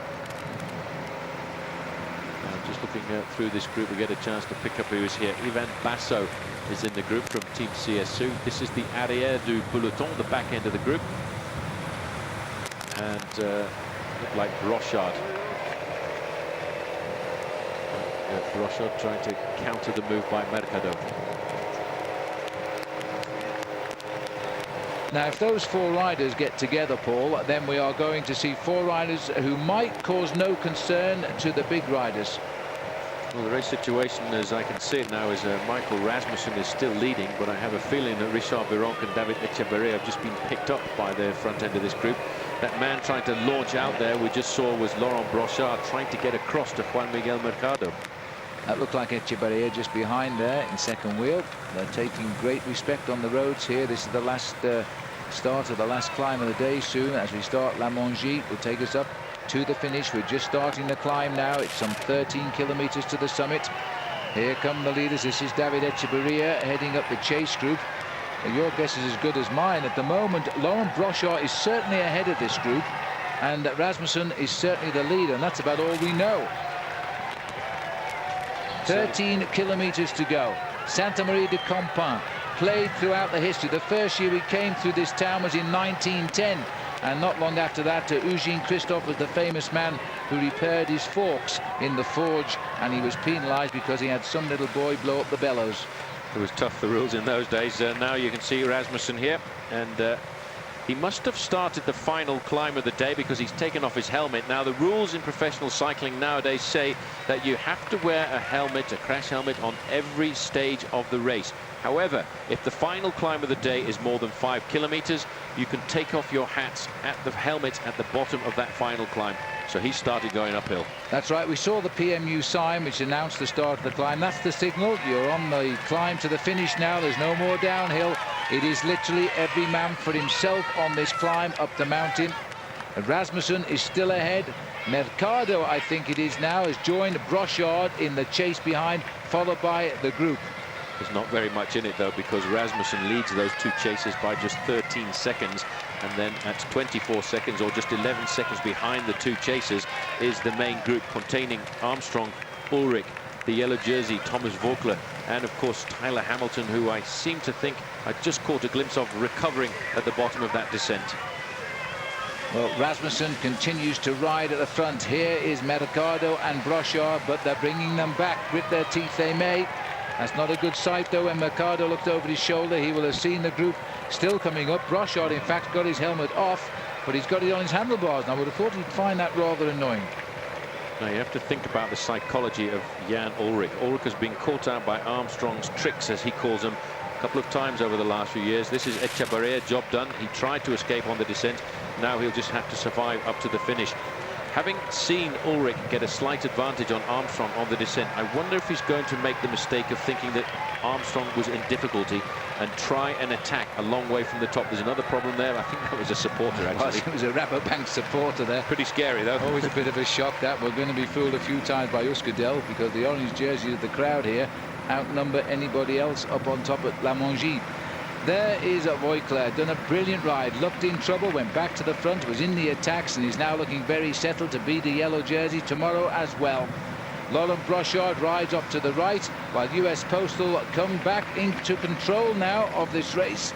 And I think they've had their shocks, but it looks good again as George Hincapie gets back on the front. Chechu Rubiera coming to the front now, one of the US Postal riders involved in the crash in the early part of the event. Nearly every bike rider in the US Postal Service had a crash at one time or another, including Lance Armstrong. And just for the record, of all of the major contenders for the final victory, only one man didn't crash in the first 10 days of the race. His name was Jan Ullrich. Everybody else was on the ground at one time or another. Sometimes you need a bit of luck. He was in the place where it didn't happen. He was delayed by crashes, but he never fell off his bike. There's that very, very select group now. The strong men of the Tour de France coming back together now. It could be that they'll calm down a little bit, and that will give Rasmussen his chance to win that stage. Now we're looking at Hamilton off to the right, number 21, all in this group now. Remember, we're nearly at the end of what has been a nearly 200-kilometer stage today. The Aspan in the wet. They've safely descended it, and they're now beginning the final climb up to 1,715 meters, which is 12.8 kilometers, and we're about 2 kilometers up the climb at the moment. There's the 10 kilometers to go sign. That wasn't a bad guess, was it? As we now see Floyd Landis on the front. Armstrong, it'll be interesting finding out later as to exactly why he was behind Jan Ullrich. We're looking now at Floyd Landis as he continues to set the pace here. If there was any shockwaves, they put them to rights now. The riders are all together with the exception of a couple of riders just ahead. Big organization now. And we really will not know until after the race tonight just exactly what happened to Armstrong on that descent. My own personal feeling is that Armstrong didn't want to take any risks at all on the descent and allowed other riders like Jan Ullrich there wearing number 11 maybe to take a risk or two too many on the descent running down towards the line. Georg Tocznik is in this group. Christophe Moreau is in this group. It's amazing how many numbers were pairing the one. They're all the leaders and the heads of state of all the teams. There's Gilberto Simoni on the far side, number 171. Ever since he said his morale was in his boots and he was going home, he's got better and better. And I think he will win the stage, probably in the Alps, maybe here, who knows. These boys, I think, have had a big fight today, and they're now just taking a few deep breaths as they settle down for the climb up to the finish. Just Rasmussen now out in front, and the fact they've slowed down, he might have a chance at this stage win now. Yep, but this climb gets very hard up towards the summit. Yes, it is around about 12.5 kilometers in length. It's an average gradient of 6.8%, but as you get up to the last 5 kilometers, it tips up to 8% and then 10%, and it stays at that all the way to the finish. And sadly enough, I feel very sorry for the bike riders, Phil, because once they've crossed the finishing line, they can't actually freewheel because it continues to climb up to the area where they have to park all the team cars. That's right, because normally it's another 4 or 5 kilometers to the actual summit of the mountain. This is the Col de Tourmalet, and it first came into the Tour along with the first mountains in the history of the Tour de France in 1910, on the very first mountain roads the Tour climbed. I can tell you the road surface wasn't quite as good. It certainly wasn't. It was almost like a dirt track, but it's come across then many times since then. Landis already got his helmet off, going to the front for the team, setting all the pacemaking. This man started his season off very well this year with a brilliant win in the Tour of the Algarve, despite a beating in the time trial stage by his own teammate Lance Armstrong by a single second. Now moving up just a little bit further back, Chechu Ribiera, Hincapie and the rest. These guys trying to pull themselves into the race. That is Roberto Heras, I think, they're trying to come up to the group again. Well, if he's got caught out, and it looks like it is Roberto Heras, then what on earth happened to him? Whether he got caught out with whatever caused the problem with Lance Armstrong, but he's still got a little bit of work to do, but he's obviously feeling good because he is coming up towards the group once more. Could have been dropped on the descent. Like Tyler Hamilton, I felt they were riding too far to the back of the group before the start of the descent of the Col d'Aspin, a descent which is in the early part of the descent very fast, and then after that it is very tricky with some nasty hairpin bends down towards the bottom. The sun has come out for the riders here at the Tour de France now as we sit up at the finish on the line in the small town of La Mongie, and all of the big leaders. There is Roberto Heras. He's reintegrated the group. But fortunately, the yellow jersey too has managed to stay in contact, and they're going to have a hard time getting rid of this young man. He's got a rather ungainly style as he gets out of the saddle, and it's all really based on courage here, his ability to stay in contact with some of the best bike riders in the world. Should keep this. He doesn't look like a man showing any signs of weakness. He's got around about 9 minutes to lose on Lance Armstrong, and he's got around about 6 minutes to lose on Richard Virenque, and the way he's been riding, I can't really see that happening to him this afternoon. So I don't really think anybody has missed the wagon in this group now. And there he is again, Paul, just trying to give us a heart attack, Voeckler, but he's once more riding himself back into the situation. Taking a quick head count in this group, I've actually not really been able to see if anybody has missed out. I've seen Armstrong there, I've seen Ullrich, I've seen Hamilton, Mayo, Moro, Basso. All of the big names are in this leading group now, so we're looking now to a fairly interesting first showdown, but it's not going to be that decisive, I don't think, on the first day of the race into the Pyrenees. All the US postal boys waited for the mechanic there to throw off their helmets, and they just got back on with the job. Hincapie looking as though he's almost enjoying this experience. Never seen him look so good as he climbs on the mountain, and they're just riding up here. He's turned into a mountain climber as well as a great classic rider right now, hitting out the tempo. Floyd Landis waiting if he should fail. Bobbing in and out the picture there, we can see Levi Leipheimer, and I'm just worried a little bit about Tyler Hamilton here, and his two teammates are waiting for them. That is Gutierrez and Perez. He's not having a good day. When you see two teammates riding alongside a leader like this, the information has gone out that he is not good. He is not in great form. Just moving up alongside him, his teammate there is Santiago Perez. They're trying to pace Hamilton back into the group, but just look at he doesn't have the power in his pedaling action right now. His body is rocking. They're going to have to try and survive. This is the first sign of the crack of a champion at the Tour, but there's a move at the front. This looks like it could be Iban Basso. Well, that's going to hurt if it is an attack here. I saw that Jakob Peel just came onto the tail there, past Tyler Hamilton. Remember that Peel is 5th overall in this race, and he's going to conserve that or improve now. That is Carlos Sastre, by the look of it, as we get clear of the field. Another man we forget about, but he is a great climber, and he's always ridden well in the mountains. Well, Rasmussen, by the way, we've kind of forgotten about him on his own at the front of the bike race, is around about 33 seconds ahead of that group. But this was a very good move. This is the leader right now. He's on his own, making his way towards the summit of this climb. He's on the easiest part of the climb, and it's very easy for me as an ex-non-climber to say this is an easy climb. He's on that part of the climb which is only around about 4 or 5%. The yellow jersey has cracked. And Richard Vironk took a good look at him there. They're on rival teams, so I have a feeling Vironk is just saying, stay cool here. I think he's actually passed him a word of advice. Voeckler is in desperate trouble right now, but he's fighting and he's got every chance of hanging on here. We think Levi Leipheimer is just ahead. He's also been detached slightly after that attack by Sastre, who won a stage at Benasque last time. This is Tyler Hamilton here now, and he is in big trouble. Santiago Perez is the teammate who's been earmarked to try and get him up to the finishing line. It just goes to show to you the difference between being the leader of a team and being a helper. Vironk, I think, today here is doing the national thing of actually trying to help the yellow jersey, not lose too much time. Vironk, his history of trying to finish high in the overall classification at the Tour de France is behind him. He's actually giving encouragement and psychological help to the young man who's there in the yellow jersey. Whoa, they'll look at these two now. Rubiera and Acevedo trying to look after Lance Armstrong. They're the last two US posties at the front now. This is a free-for-all now as they race towards the line. But what a difference this is for 2 years ago. It's a battle royal now on the slopes of the Col d'Aspin. Riders are being spread eagle, dropped from the group. We have seen Tyler Hamilton in trouble, Levi Leipheimer. There is Leipheimer. Meanwhile, is the capture here of Rasmussen by this very select group. First up should be Carlos Sastre, and then comes the Armstrong group. Unbelievable. It was 25 seconds just a few moments ago, and Rasmussen now has been brought in. And look at this, Ullrich too. The Kaiser is starting to crack. He doesn't have the acceleration, Phil. He's a huge man on a bike. He uses a massive gear. He cannot respond to the accelerations of men like Armstrong's leaders. Watch it, wait for it, because Armstrong's building here.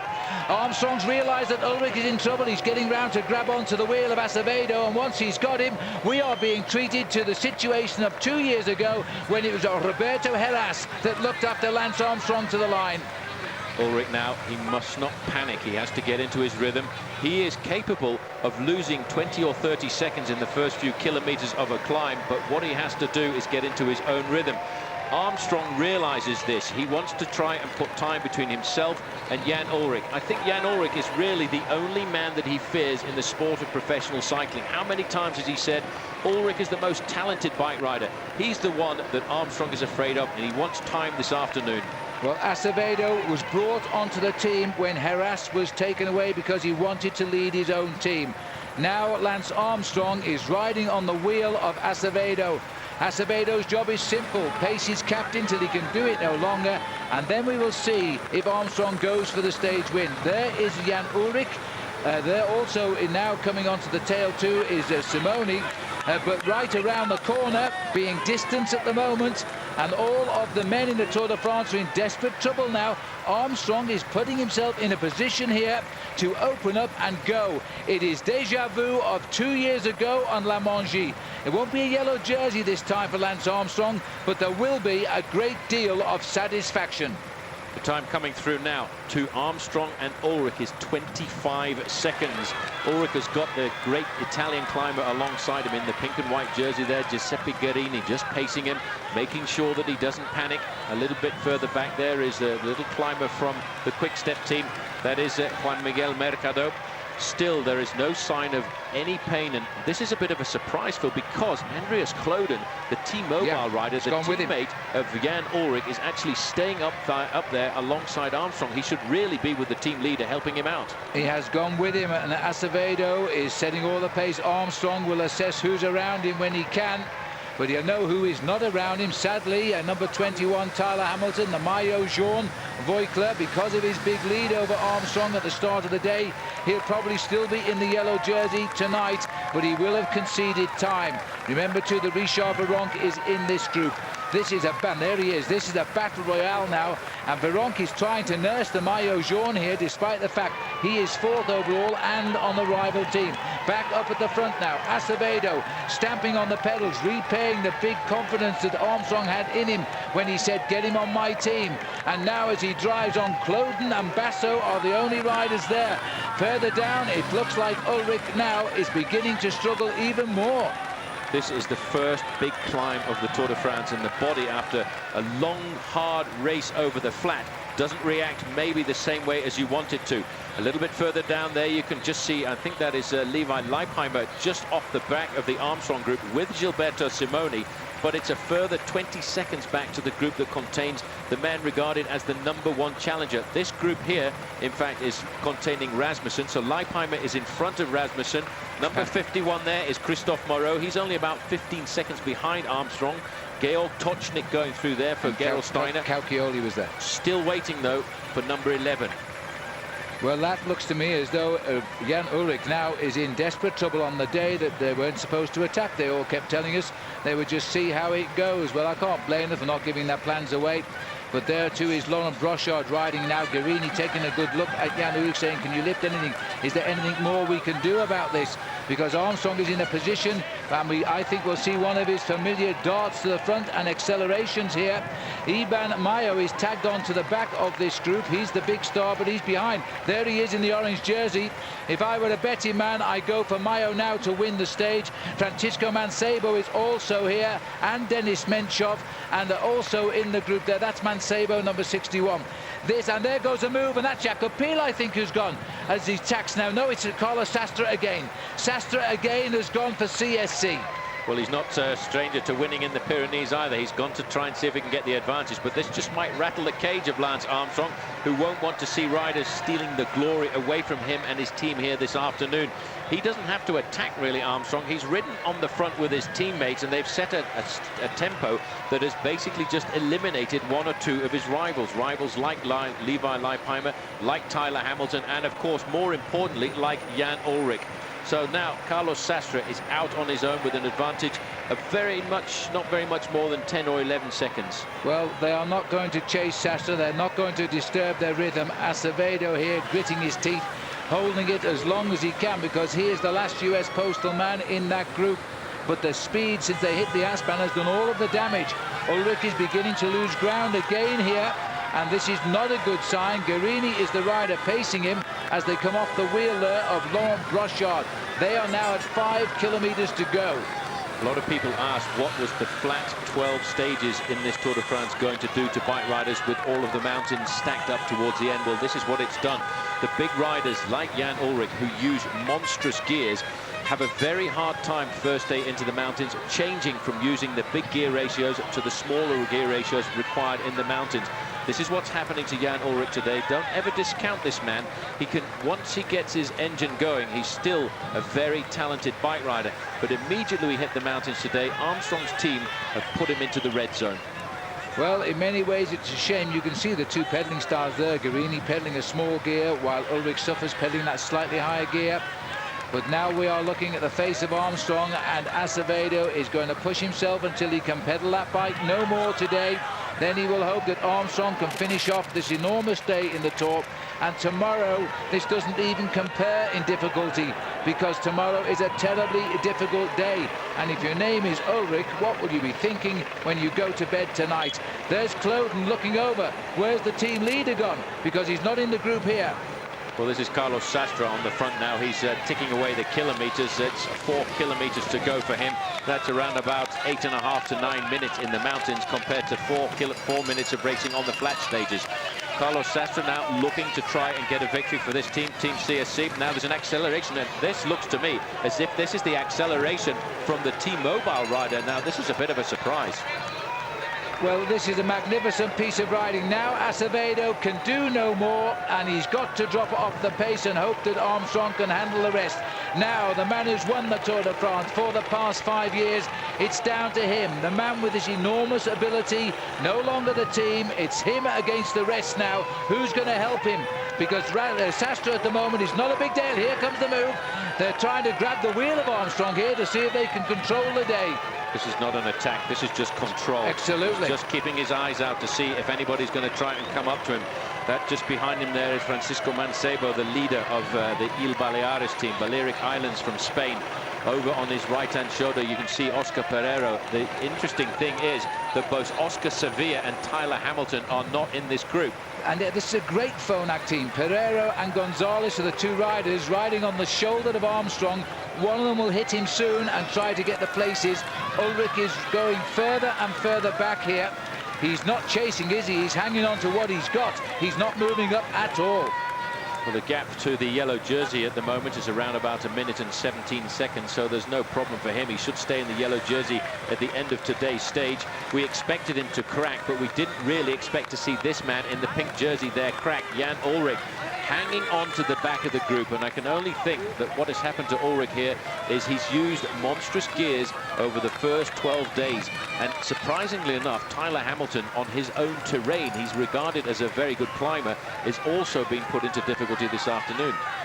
Yes, Tyler Hamilton will live to fight another day, as of course with Jan Ullrich. It is a strange business racing a bike in the mountains. The body can do strange things. Tomorrow could be their day.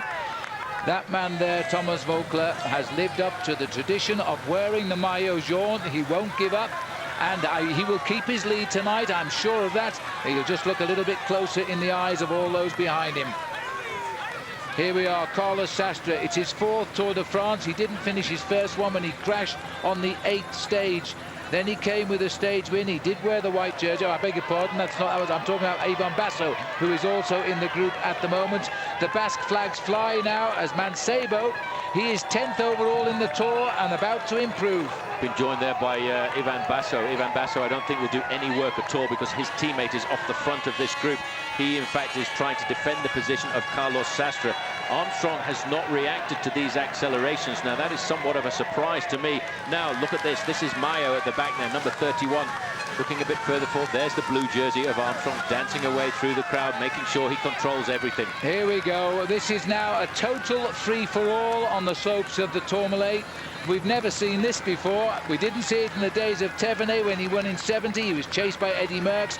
We didn't see it either when Lance Armstrong won, because he only had with him his teammate Heras and Joshiba Bolocki. He's checking over his shoulder to see who's with him. He knows Ullrich isn't. He knows the boys ahead are not going to damage him overall yet. And here he goes. He's building up for a move. As he's not seen Ullrich, he's not seen any of them. He thinks, well, I may as well go and try what happens. Iban Basso has responded immediately to get onto the wheel of Armstrong. Armstrong now has to assume complete control. He has no teammates left. He used them all over the flat part of this course before we got to the mountains. Iban Basso, let's not forget this man has finished 5th overall in the Tour de France and been the best young rider as well. He leapt across to the wheel of Armstrong. Armstrong has not got the big gap that we've seen him get in recent years, but certainly that was a serious acceleration and put all the Spanish climbers in a lot of bother. Well, Iban Basso, he was listed by many as a pre-race favourite. We didn't rate him too much, but he's right there right now when it really matters. We're back up to the leader, Sastre. That man, Bjarne Riis, who gave Sastre the team captaincy over Bobby Julich, said he's our man for the overall. And on day one, when it's a chance to put in your quest for overall, he is looking like the winner just now, or is he? There's the control. Armstrong doesn't need to panic in a situation like this. He doesn't want to push himself too far into the red zone because he knows tomorrow is a very hard day at the Tour de France. A lot of big mountains to go over. Here he's just controlling. Look at that face. That face doesn't tell you anything, does it? This is a face he's of going to win the Tour de concentration. France. It probably does. It's concentration. He's looking at the back wheel of the man that he's chasing there, Carlos Sastre, pulling himself up nice and slowly. There it is. I doubt if they'll try and attack him. I still have to admit that Bjarne Riis has put together a great team for CSC in Denmark here, because they've got 2 riders alongside Lance Armstrong. They've ridden themselves so hard on the flat as well, and they're still very much in the race. Armstrong is in a Danish sandwich right now, Danish by the team nationality, not by the riders, by the way, as they come up together now. 3 riders, Armstrong against 2 others. Team CSC have been the leaders in the team race in this competition for a while now, and this is why. And Armstrong won't be over-worried by their presence, because the men he fears most are all struggling. And this was the day riders said, oh, the climb to La Mongie won't be decisive, it's rather easy. Well, it all changed really, Phil, because of the weather conditions. Once the rain came down, it made it a lot more difficult. A little bit further down, you can see here, this is Andreas Kloden on the left-hand side with Francisco Mancebo. I feel this afternoon maybe the leadership of T-Mobile is going to switch across from one rider to another, because Ullrich is really something. There's Bobby Julich as well. Yes, there's Heras sitting on the wheel there of Jan Ullrich, and Heras was the man that paced Armstrong 2 years ago to his great victory on the Mayo jaune and the Tour de France. There is Brochard, with no sign here of Tyler Hamilton. He's in the next group as far as we know. As you say, Paul, pointing it out there, Michael Rogers of Australia is doing the ride of his life in this group. He's a rider for the future. He's only a young man. 2 minutes and 8 seconds from the leading group of 3 down to the yellow jersey. He shouldn't lose it this afternoon. He started the day with a very nice buffer over Lance Armstrong. It was a 9 minute and 35-second buffer, and currently he's lost over 2 minutes of that. Now the acceleration coming from Iban Basso and Lance Armstrong at the front as they go into the tunnel. It was actually in that tunnel going the opposite way that Sean Yates recorded 112 kilometers an hour going downhill. That indicates to you just how steep the incline is. 2 kilometers to go. That's for the leaders now, because Guerini is pacing Ullrich here in this same group as Heras. Andreas Clouden is also here. Up front now is Andreas Clouden. He could be, what is the overall, Clouden? He lies 13th, he's 10 minutes down. He's going to be up there and above Ullrich. They may have to ask questions who is going to lead the T-Mobile team by the end of this day. Now, there's only 2 riders down there right now. Iban Basso at the front, number 61, the leader of this team, 7th overall in the Tour de France a couple of years ago, and back in 2002 he finished 11th, but he was also the best young rider, tipped for future stardom. Look at the orange jerseys here. They were expecting to see Euskaltel Euskadi on the attack. Sounds like there's a problem at the back of the group. Tyler Hamilton, by the way, is at the moment riding alongside the race leader's yellow jersey of Thomas Voeckler. This is an unbelievable crowd. Well, this is an incredible crowd. They are basically all Spanish. That's the Basque flag. As these 2 riders go up now, they thought they would be looking for Iban Mayo, but instead they're seeing the master of the Tour de France, Lance Armstrong, follow the wheel of Iban Basso. This is Clouden, who might be becoming the new leader. We talked about this man 4 years ago as about to become one of the greatest bike riders. He got the bronze medal in the Olympic Games in Sydney, and he went into virtual anonymity. Well, he's back now since he won the German championship, and he might have to take over yet from Jan Ullrich. But for the moment being, here he comes again. This man in yellow is on a piece of elastic, and he's about to wind riders back in. He deserves every yellow jersey he gets. Great bike ride. This man, you know, has been pushed up to the point of stardom in France here. Armstrong looking over his shoulder. He wants to see if there's any sign of weakness in Iban Basso, but Basso is riding a superb ride here. This is the first time we've seen anybody really capable of staying up alongside Armstrong and turning pedal for pedal with the same amount of energy and encouragement as he is. Iban Basso, who's now riding his 4th Tour de France. And he's had no stage wins, but he has been best rookie with a white jersey victory in 2002, the year Armstrong on this very climb took over the lead of the Tour de France and went on to win it. And it was Basso who took the best newcomer's jersey. Now they ride side by side. Francisco Mancebo here, the champion of Spain, a very strange style as he tries to drag himself up to the 2 riders in front. The white jersey is Andreas Clouden. The man on his wheel is Carlos Sastre. But they're a long way down. They're a long way down. They have opened up some serious gaps here, but I don't really believe that Armstrong actually attacked. It was just the pressure of his team that literally exploded the main field. Exactly what happened 2 years ago. Armstrong now has put himself into a position where he's been obliged to finish off what others have started. As he continues to go through the tunnels towards the finishing line here now on La Mongie. I'm just wondering whether Armstrong will want to now accelerate, if he can, away from Basso. They need time. Armstrong wants time now more than the win. There's no way that he's either going to think about offering the victory to the other man with him, because there's a 20-second time bonus for the first rider to cross the finish line as well. And that, added to the already around about 45-second advantage he's got over Jan Ullrich, would put Ullrich a long way behind in the overall classification. We've heard his team coach, Chris Carmichael, has said that Armstrong wants to try and get 4 minutes advantage over Ullrich before the final time trial of the Tour de France. He needs to get every minute, every second that he can along the way, if that's what his goal is. Might have half of that today when we see the clock counting, because he is flying up this hill. We're inside the tunnel. Our cameras can't work in those conditions. We'll wait for them to come out. Here they are. Armstrong continues to hold high revs here, thinking of time more than the victory. Coming up to around 500 meters to go to the finish now. Superb ride by Basso. Let's not take that away from him. Look at his face. Which one's got the strength to finish this off? As Lance Armstrong looks for a stage win number 17. If he tries to take this one, Basso hasn't won a single stage of the Tour de France. 500 meters to go. Now Armstrong looking across. These men are riding mano a mano, man against man, really just pitting themselves against each other, trying to see which man is the strongest as they charge up to the finishing line. But Iban Basso, Phil, to me, looks very comfortable indeed. But watch out for the rage of Armstrong once he gets close to the finishing line, because I think he wants to get the win here. He likes history. He likes to repeat it. I think Paulie's going to give us one of those treats of explosive power when he sees the flag that matters. He's cheered all the way up here. Basso, though, has had a tremendous first day in the Pyrenees, and he really has got an awful lot out of the race day. Has he got enough left to take on Lance Armstrong? How often have we seen that familiar style of Lance Armstrong? His concentration is high revving. Basso is just looking at him and straight ahead to see where that banner is, to see should he make the move, and if so, when. They're both waiting. This has been an unbelievable escapade by these two men, but it's the first time really we've seen a man able to rival Armstrong in these uphill finishes. Now the kick, digging deep, just a little bit closer. They're looking for the banners. In fact, Basso's come into first spot. He's gritted his teeth here. He's trying acceleration. Armstrong is putting his toes down. He is holding on here, and I think he is going to have a sprint. He would be looking for stage win number 17 if he gets it.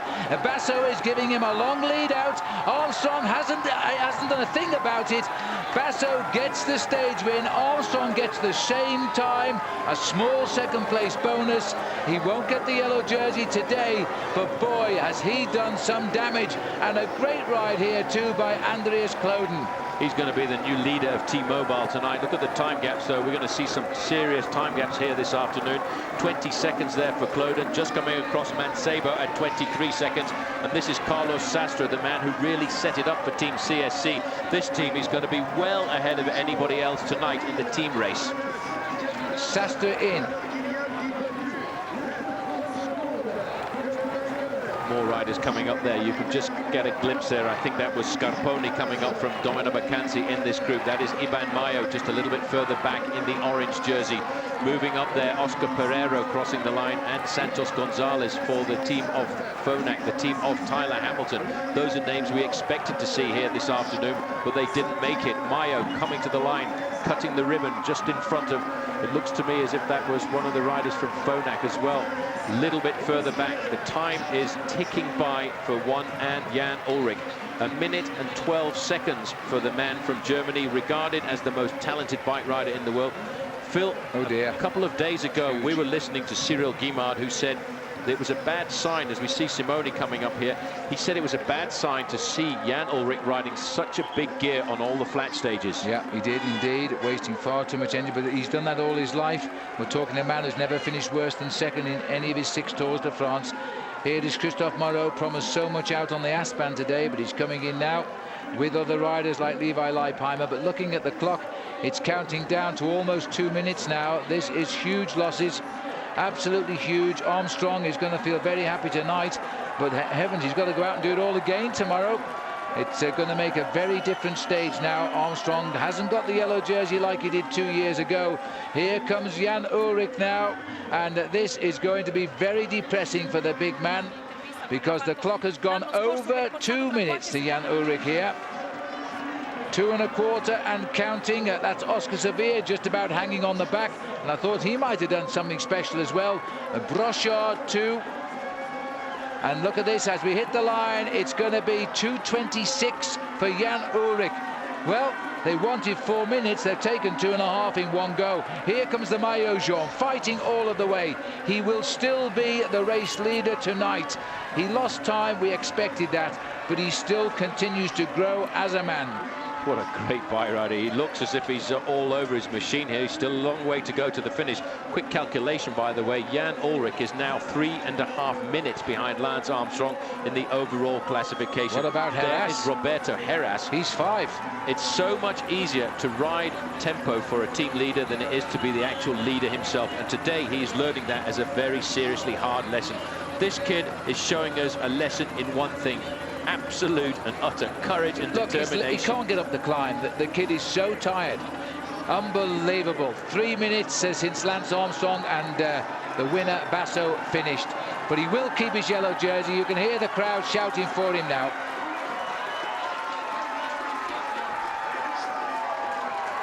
So there's Tyler Hamilton coming in with that group. He's lost himself 3.5 minutes, and the crowd, I would think, are going to go absolutely ballistic right now, because the Frenchman who has led this race for more than a week is dragging his body, literally dragging his body up to the finishing line. This man has gone through all kinds of hell through his body over the last 12 kilometers of this climb, but he's done what he set out to do at the start of the day. He has kept the yellow jersey on his shoulders. So let's have a look at a stage result that might just have heralded a change of the guard in the upper echelons of world cycling. First, Iban Basso leading home Lance Armstrong, and third, Andreas Kloden, who left his team leader Jan Ullrich on the final climb to finish 20 seconds behind them. The first of Armstrong's perceived major rivals was Iban Mayo, 9th man home, 1 minute and 3 seconds behind.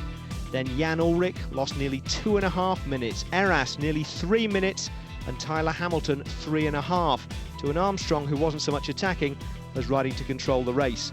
Well, he controlled it pretty well, but I think this man was genuinely stronger at the finish. And Iban Basso, who came here saying he was looking to ride well in the mountains and think about a challenge next year, has put himself into the position of perhaps being a challenger this year. I feel good, and for sure, for me, is fantastic today. The tour is long, and tomorrow is another day. Now I sleep and talk with my team. 27 minutes after Basso crossed the line, Robbie McEwen did the same, having paced himself carefully to leave energy for a wheelie. Thomas Voeckler, author of one of the heroic rides of the day, almost got knocked to the ground by sheer acclaim from the crowd lining the final climb. But against all predictions, he held on to his yellow jersey and well. Yes, I'm very happy to keep the yellow jersey, but it's not even for me. I'm proud of the team, because they really have done a good job since I took the yellow jersey. But I have no regrets. I gave all I could today. So this is how the classification looked. Armstrong up into second, but still the best part of 5.5 minutes behind Voeckler, with Andreas Kloden and Iban Basso now 5th and 6th, the pair of them on the same time, 6:33 off the lead. Behind them, Santos Gonzalez was now the leading Phonak rider, over 2 minutes and 11 places ahead of his team leader Tyler Hamilton. Jan Ullrich was 11 places and 2.5 minutes behind his supposed domestique Andreas Kloden. Roberto Heras wasn't the leading Liberty Seguros rider in the race, he was down in 26th. In fact, of the big 4 challengers to Lance Armstrong, only Iban Mayo was even the highest placed rider on his own team, and he was in 32nd place, 12 minutes off the lead. To the impartial observer, it looked like carnage. Lance Armstrong was still showing a cautious post-race face. And today we started with confidence and with the intention to win the stage, and I mean, the team was super, as you saw, and so we have the best team. Just a question of whether or not the leader is the best in the race. Well, he's certainly the best in his team, which is more than a lot of his rivals could say.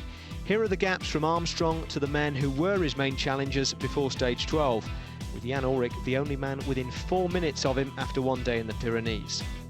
And here's how he stood against the men who might pose the biggest threat to him from here on in. Andreas Kloden, though, is clearly a graduate of Lance Armstrong Media School. This is his reaction to the suggestion that he was now T-Mobile's best hope.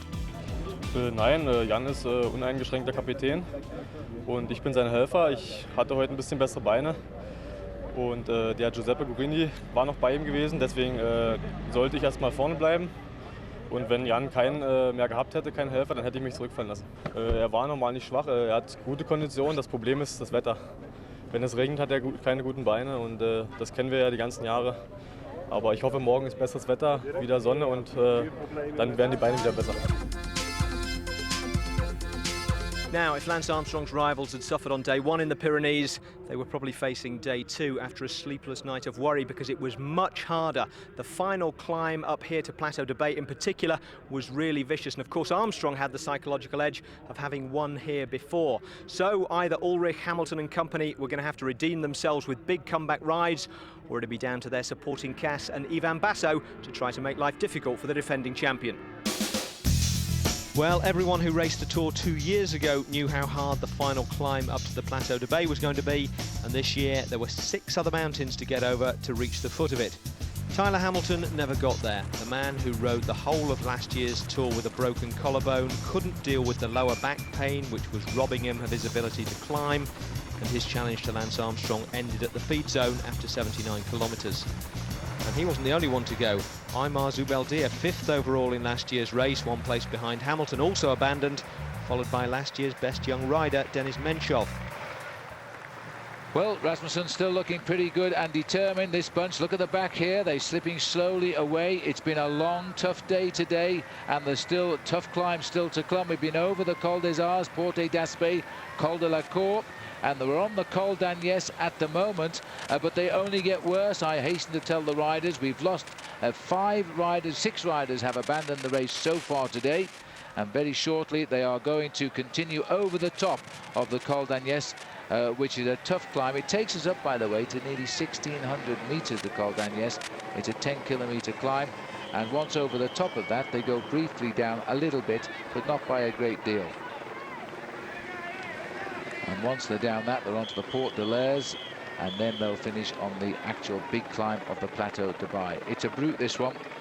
And I think I mentioned a friend of mine who's in the area from England rode it the other day, and he telephoned me to say it was a real tough climb. And as it's now proving, it may be the place we'll remember where Thomas Voeckler lost his yellow jersey, because up ahead, the peloton, what's left, is riding away.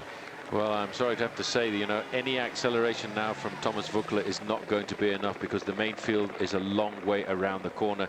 He's exhibited an amazing amount of courage over the last few days, and he's stayed at the top end of the overall classification. I think yesterday he dug so deep into his suitcase of courage that he didn't have anything left for this afternoon stage, but he will have to still get himself to the finish, and he could still stay high in the overall classification.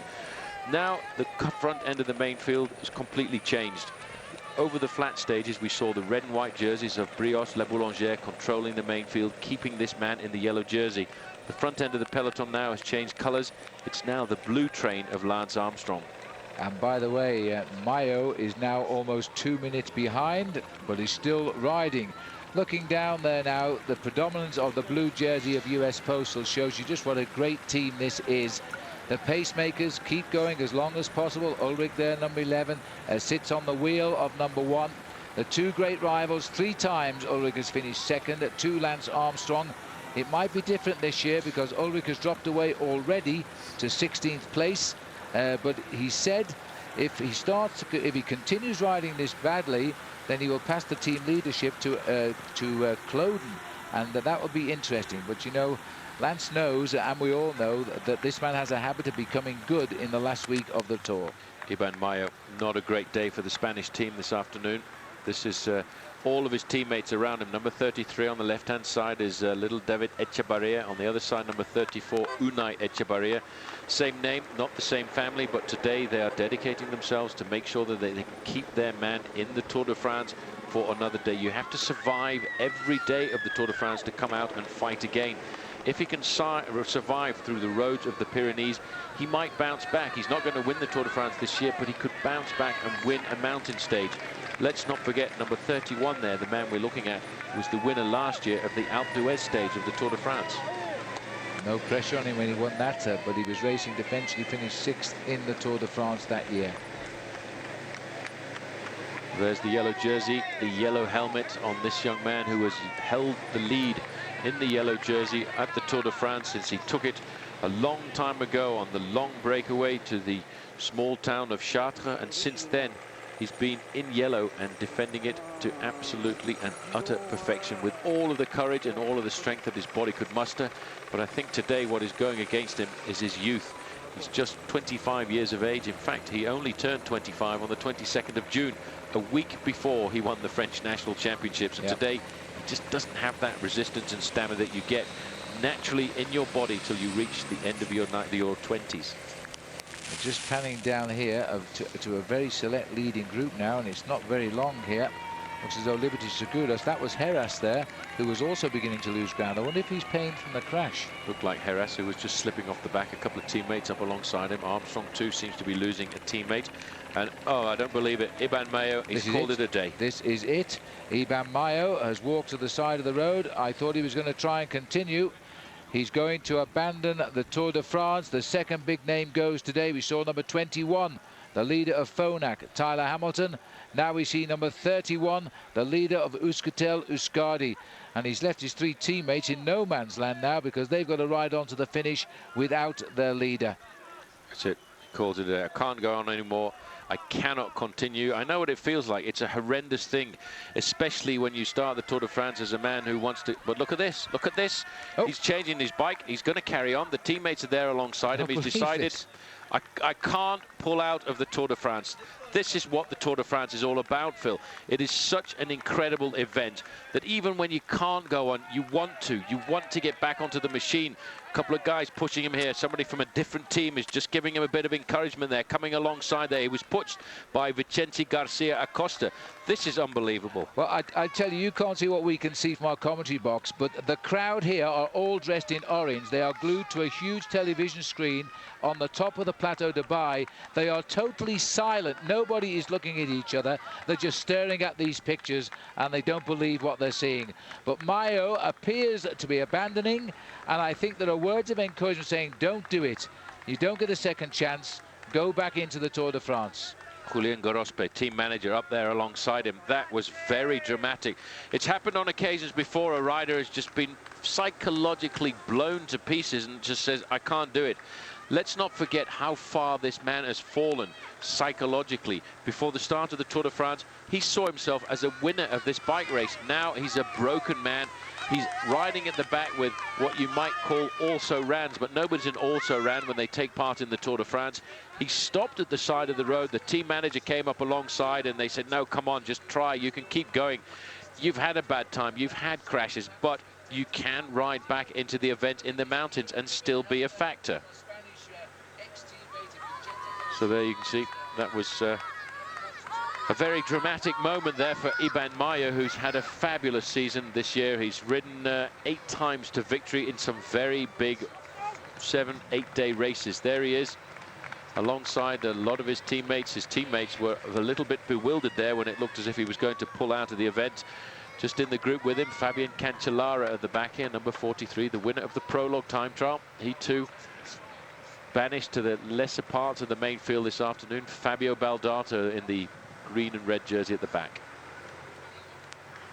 So Mayo continues. We're looking at a 5-minute deficit now on Lance Armstrong. It puts him about 10 minutes behind the leaders on the road today, which are now down to 2. Cancellara here is he can't believe his luck. Every time he gets dropped, he comes across a group of quite famous men and off he goes again. I think what happened there to this man, Iban Mayo, number 30, is a psychological defeat. He was psychologically blown apart there by that defeat in the Tour de France. 12 days ago, he thought he was going to beat Lance Armstrong. He thought he was going to be the #1 man at the Tour de France. He got blown away on the stage 3 cobblestones affair when he crashed just before the first section of cobbles at Ornain. He lost time in the team time trial. Now he's changed machines. It's a tough thing, but I think for the crowd here, he really needs to carry on. Physically, I think he's fine. Psychologically, he's taken a beating. Absolutely. He tried to adjust his gears. He's in the lowest gear he can ride, and obviously the gears touching the spokes in his wheel. They're trying to just put that matter right. They should do that. So this is the spare machine. The mechanic will get a bit of a telling off tonight for not having that machine correctly adjusted when he came in there. So the mechanic just making sure that the gears are correct. He's in the lowest gear possible on his machine. He's around about 6 minutes behind the yellow jersey group, or the group which now contains Lance Armstrong. But he has, I would say, a good 50 minutes in today's stage if he's going to stay inside of the elimination time. There is the yellow jersey. Riding alongside the yellow jersey there, I have a funny feeling that's a certain Gilberto Simoni, the winner of the Giro d'Italia on 2 occasions. Paul, there are so many tired bodies in the Tour de France, and this is day 2 in the mountains. And, you know, we got rather tired of people telling us how easy the race had been for 2 weeks. Well, now we're showing how these riders have really kept up such a high speed, and they're in trouble. There's the stage winner the other day, and that's number 97, David Moncoutier, also just about dangling at the back of the peloton. This is why the Tour de France is the biggest and toughest race that exists in the sport of professional cycling. You have to keep all your forces and only use them when it's necessary. People wondered why Armstrong was so quiet in the first 10 or 12 days of this race. People wondered why Armstrong let the lead slip away, because he knew that the lead was more important in the last week of the race than the middle week of the race. There's the yellow jersey at the start of the day. Thomas Voeckler still riding on absolute and utter courage, trying to keep the yellow jersey on his shoulders. And have a look at this.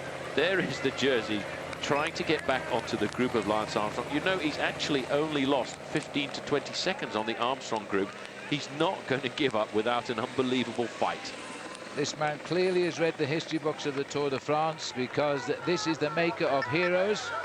And it looks as though Voeckler is going to be spoken about for a long time. Laurent Jalabert, who was one of the great riders in the Tour de France, is now retired. He works here on the race as a journalist.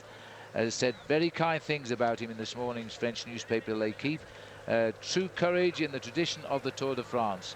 And I think that's what we're seeing today by Thomas Voeckler. He still, don't forget, the leader in the white jersey is best young rider. It's being worn on the shoulders of Sandy Cassard just now, who's in third place, so he can't afford to lose too much time because he'd like to wear white tomorrow if he can't wear yellow. This is the sad sight, though, almost 10 minutes now behind the leaders on the road, and Iban Mayo being encouraged to continue on the Tour de France. Wow, this is a tough day today. This is the toughest bike race in the world. Nobody can ever deny that. You can see that, just looking at the face of Iban Mayo. I think physically he will come back, he will recover, but this is a real severe blow to this man who rode so superbly in the Tour de France last year. He rode so well in the Tour de France last year that we were convinced that he was obviously a man who could climb onto the podium at the Tour this year. He finished 6th overall last year at his second attempt at the Tour de France, and he also won himself a very impressive mountaintop finish to the summit of the slopes of the Alpe d'Huez.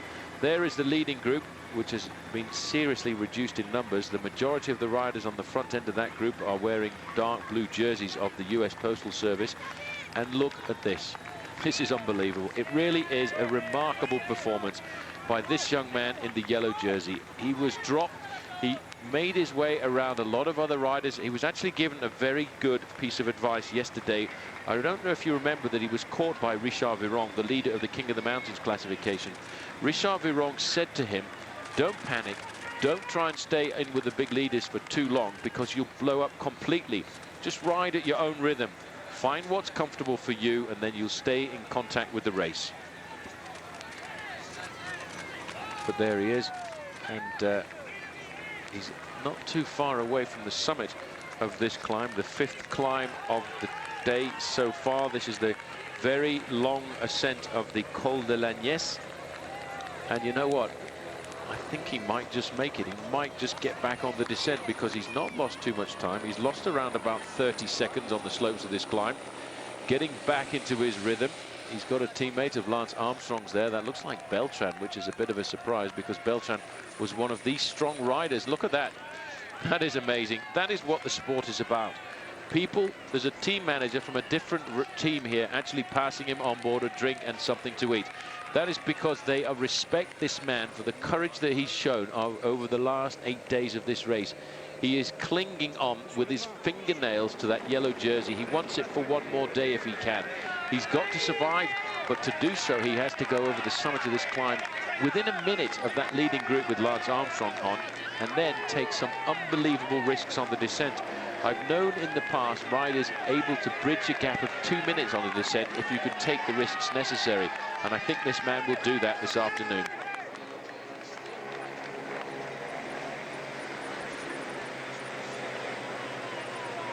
Well, there's all the time gaps now, just about working them out. The 50 seconds is indicating the gap between Rasmussen, Voigt and Chavanel.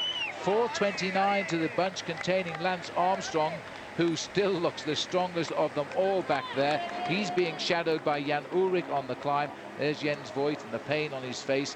And behind is, for the moment at least, because he keeps coming back, the yellow jersey of Voeckler. Long way behind is the orange jersey of Iban Mayo. There's a lot of great battles happening. It's a pity we haven't got 500 cameras this afternoon to watch every story that's unfolding here at the Tour de France, because you can be sure that every bike rider in the race today has a story to tell at the end of the day. Rasmussen is doing a fine job setting the pace.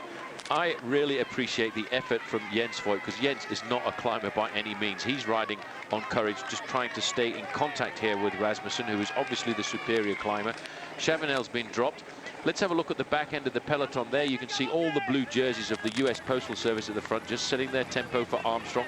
They're not trying to eliminate Thomas Voeckler. They're just doing a job of work this afternoon, riding their tempo, looking back down the main road a little bit. I'm looking for the shape of the yellow jersey. There he is. What a great performance. He's lost himself about a minute and he's reduced it to 30 seconds. If he goes over the top 30 seconds down, he might catch them back.